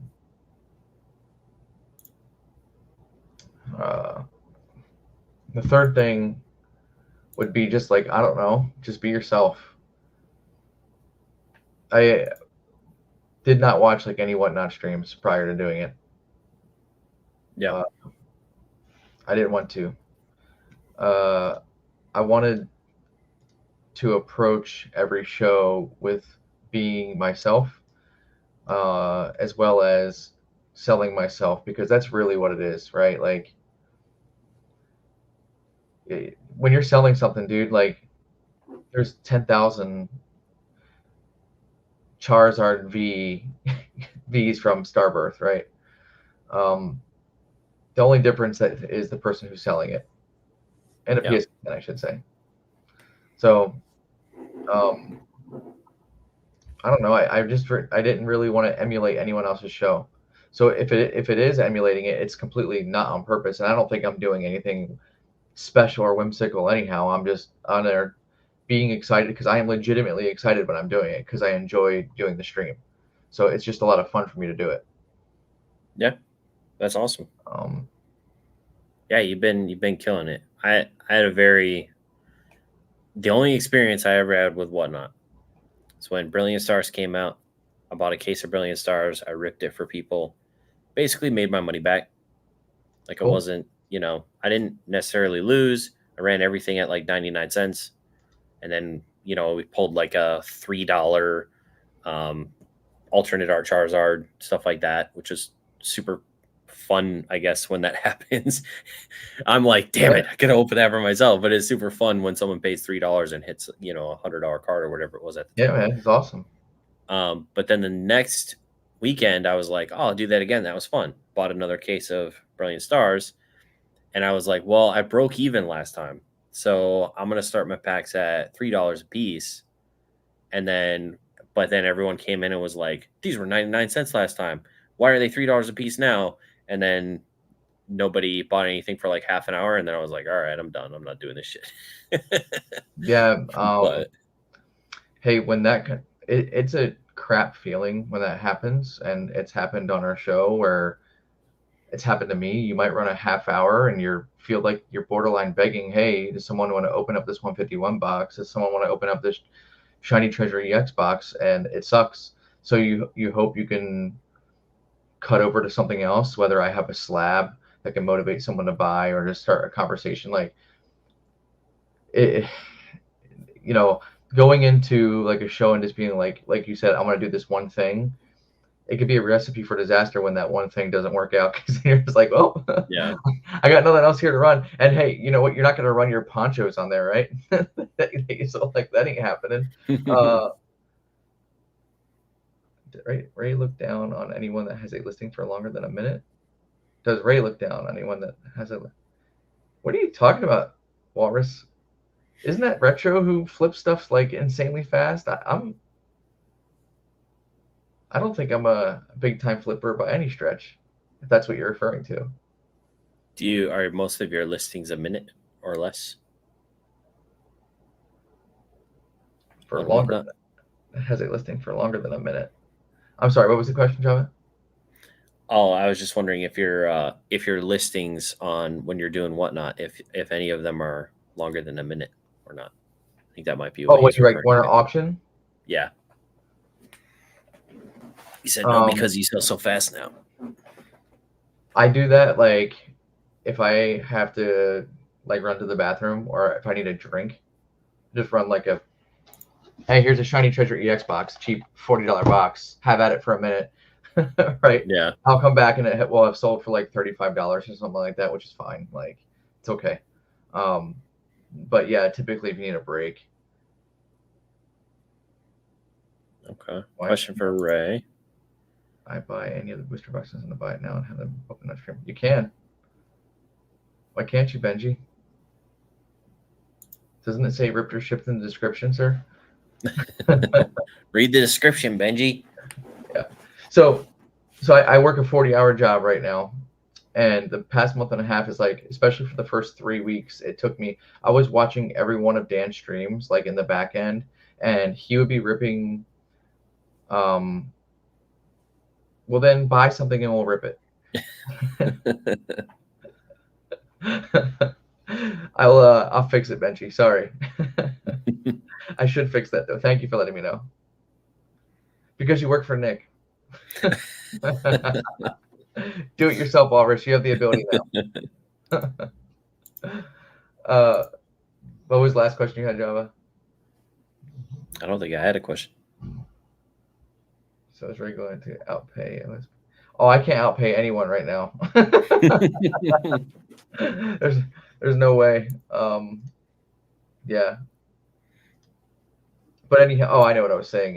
For the first like 3 weeks, working 40 hours a week, I was monitoring every one of his streams for 3 or 4 hours, and then following up, teaching him how to ship, all that kind of stuff. You know, dude didn't know anything.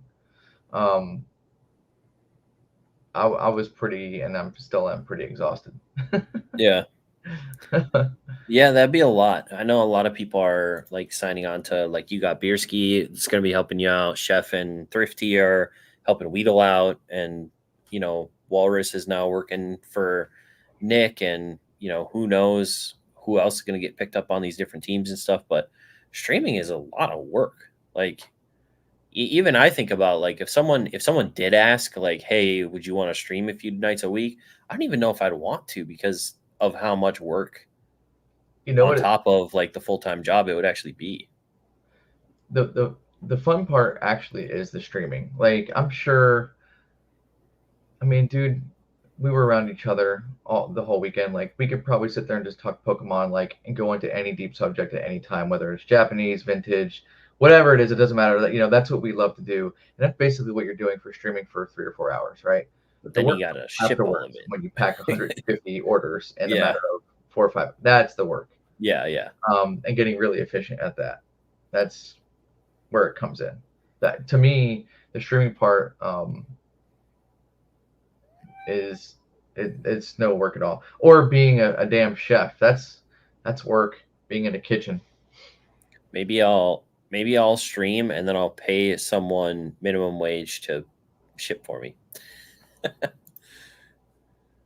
There we Honestly, go. that already kind of seeing how it works right now, that's probably the play if you were ever to do something like that. Because honestly, Java, like you can make the argument that your time is much more important once you get off stream. Like you're the star that comes off the stream, right? You're doing the selling, you know your product. You're much more important. Your time is then finding more product. Yeah. Some like what sells. You know what you want to sell. Most importantly, like because that's the other thing is like for the most part, how I've always been is I sell the stuff that I like. Like I feel like, I mean, I don't sell too many main set Japanese booster boxes. I sell mostly Japanese special sets, right? Like because it's fun to freaking open. Like, yeah. That's what I want to sell. I want someone to have a good time. So yeah, hitting every pack is definitely a much better time than the other Japanese boxes. That's for sure. Yeah, the only time it can be a little different, like we give away a booster pack every 5 minutes, but we're giving away the cheaper stuff that we can't. I mean, if someone expects a $5 or $6 pack every 5 minutes, then I would just be, oh, I would be absolutely zero money. Every 5 minutes you give away. So you're giving away like Wild Force and Cyber Judge and stuff like that? Yeah. Look. Okay. Got them right here. Mask. Interesting. Do you rip them or do you just ship it with Dude. No, we early on we were ripping them. Cyber Judge. Perfect call. We were ripping them early on, but like it becomes unfun because there's like 4 or 5 total hits out of a box. Yeah, there's and then like it's a giveaway. Like let someone else have the fun. Yeah. Right? Like I am there. I mean, this is a business. I am there to make a little bit of money. I'm not making any money when I'm opening up their pack, right? Like it's already to me very generous to give a pack like that. And I make sure at the start of every stream, like if I'm refilling the bin, I open up the box in front of them because we know these are weighable. Yeah, right? Yeah. Bluetooth headset, man. It just keeps going in and out, but sorry. No, you're good. Yeah, I don't even hear you right now. 1 second.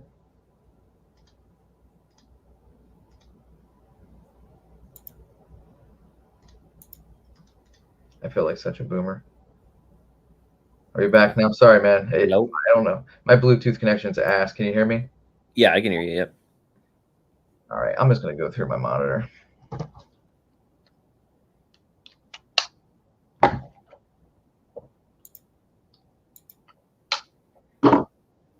Can you hear me? Yeah. Okay. Sorry about that. I'm going to go through my monitor. Good. I'll have to talk a little bit louder.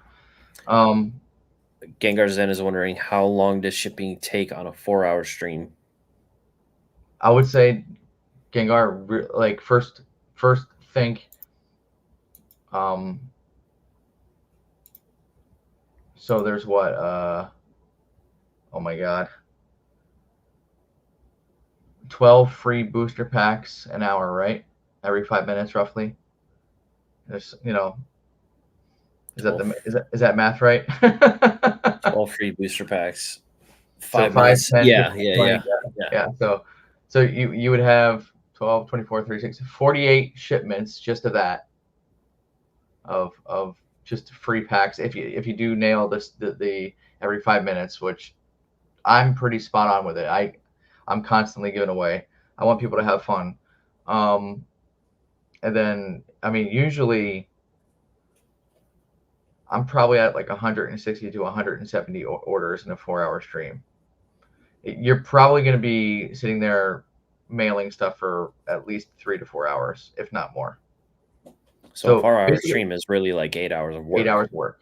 Yeah. That's crazy. Yeah. That's a lot. Yeah. It's a lot it's especially a lot when you're just kind of like making bare minimum too. Yeah. Yeah. If you're breaking even or not making much, 8 hours of work is a lot. Yeah. And sorry, Michael Duck, I could hear that my AirPods were going in and out on me. It was making the noise, so I just stopped. Michael Duck doesn't seem very happy with me. No, you're fine. What does best on stream? Do you think singles or packs, or is it a combination, or what do you think does well for you guys? Well, if you're old school Pokemon, or if like you're Vortex or one of the big boys, the answer is probably going to be singles, because the lunacy that they can get for some of the singles is kind of a little crazy at times, but good for them. I'm not saying that from a jealousy standpoint. They've earned Vortex having 150K followers, right? They've probably ate shit a lot to get to that point. Yeah.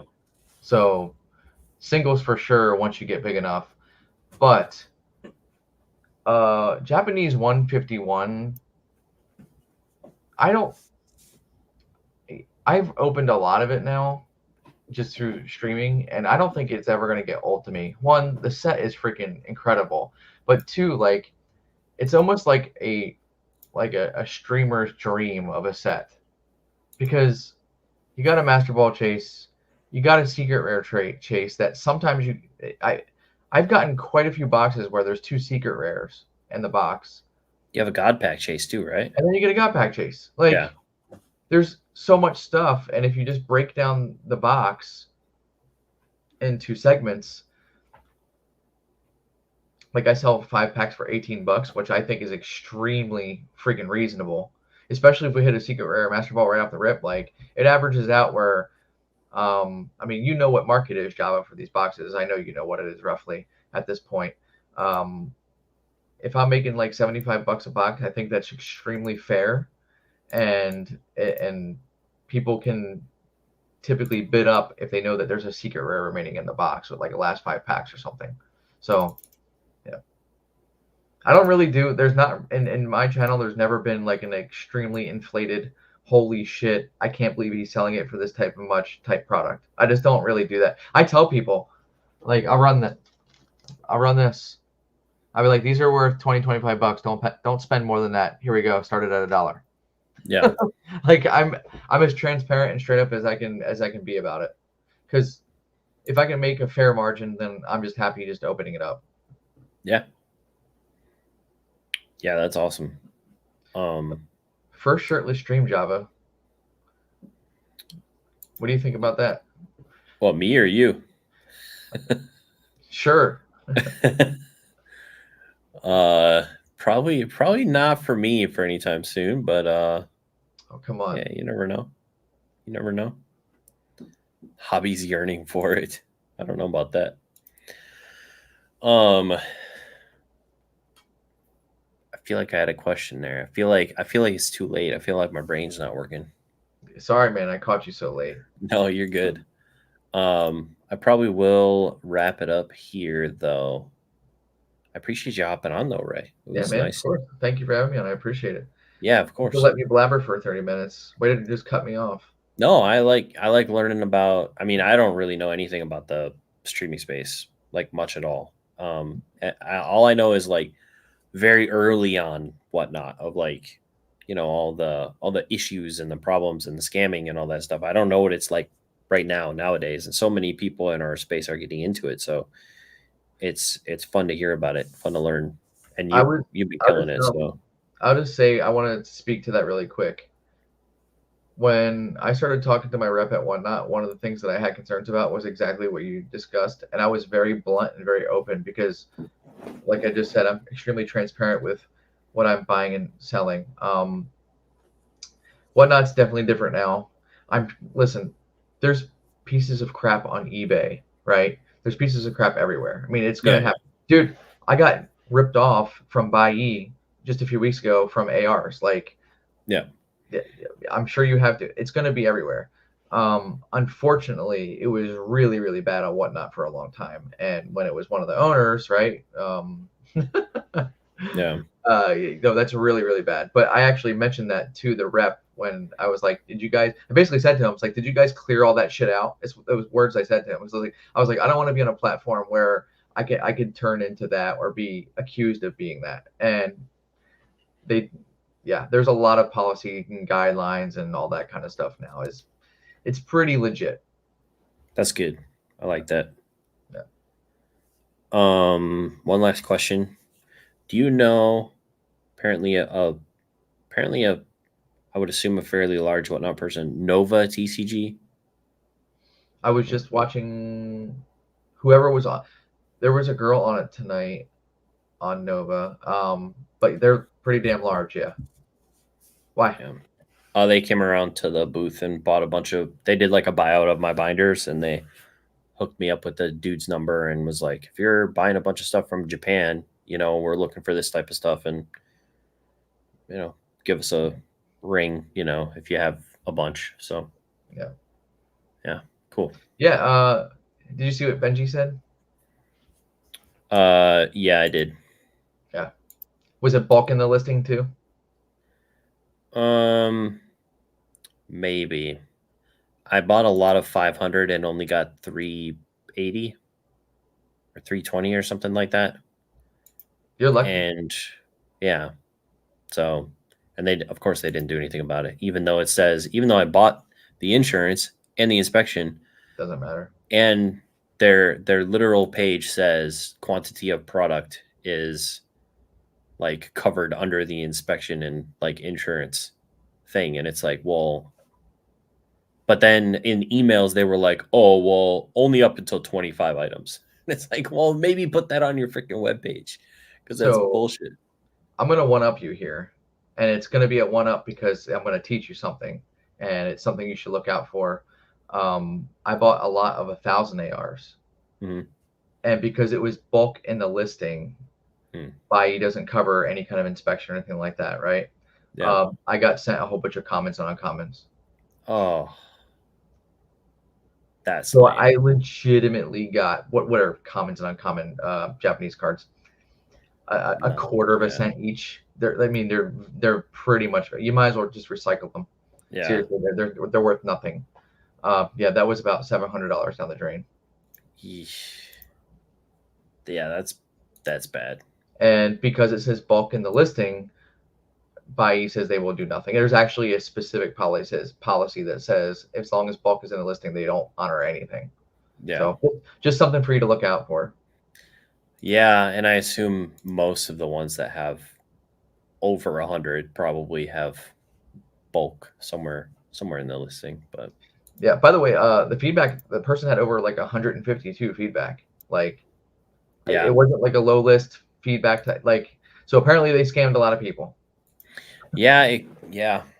The thing that bothers me is that Bayou won't leave negative feedback or a negative review, like at all. There's no Even, repercussions. yeah, Zero. even if you ask them, they're like, no, because we want to protect our reputation as buyers, so we don't leave negative feedback. And it's like, well, okay. So lame. Yeah, it sucks that it's almost like a necessary evil, especially with the coup. But yeah. Yeah. Anyhow, we got off into 5-10 more minutes there, but No, it's all good. I All right, great. appreciate you allowing me to come in. I Yeah, wanted of to do course. the call in last week. I didn't get a chance to. I have not even done a Charlotte like recap yet. I just don't have the time to do it. But yeah. No, it's all good. I'll probably do these. I was thinking initially to do every other week, but I don't know. I kind of like some people can make it Thursday, some people can make it Wednesday. So I'm like, I'll just do them weekly, do one on Wednesday, one on Thursday, and just chat about stuff. So Well, yeah. Well, thanks, man. We'll chat later. keep doing what you're doing, man. Take Oh care. yeah, you too, dude. We'll see you. Later. Bye, stream. Bye. We'll see you later. Have a good one. Thanks for stopping by and hanging out all day. It looks like we're 7 subs away from 5K. Let's go. This was a long chat, but it was fun. I appreciate everyone that hopped in and all you guys for being here. Thank you guys. Yeah, of course, Ray. Anytime, man. Anytime. We'll see you guys later. Bye. Oops, hold on. I gotta hit this button first.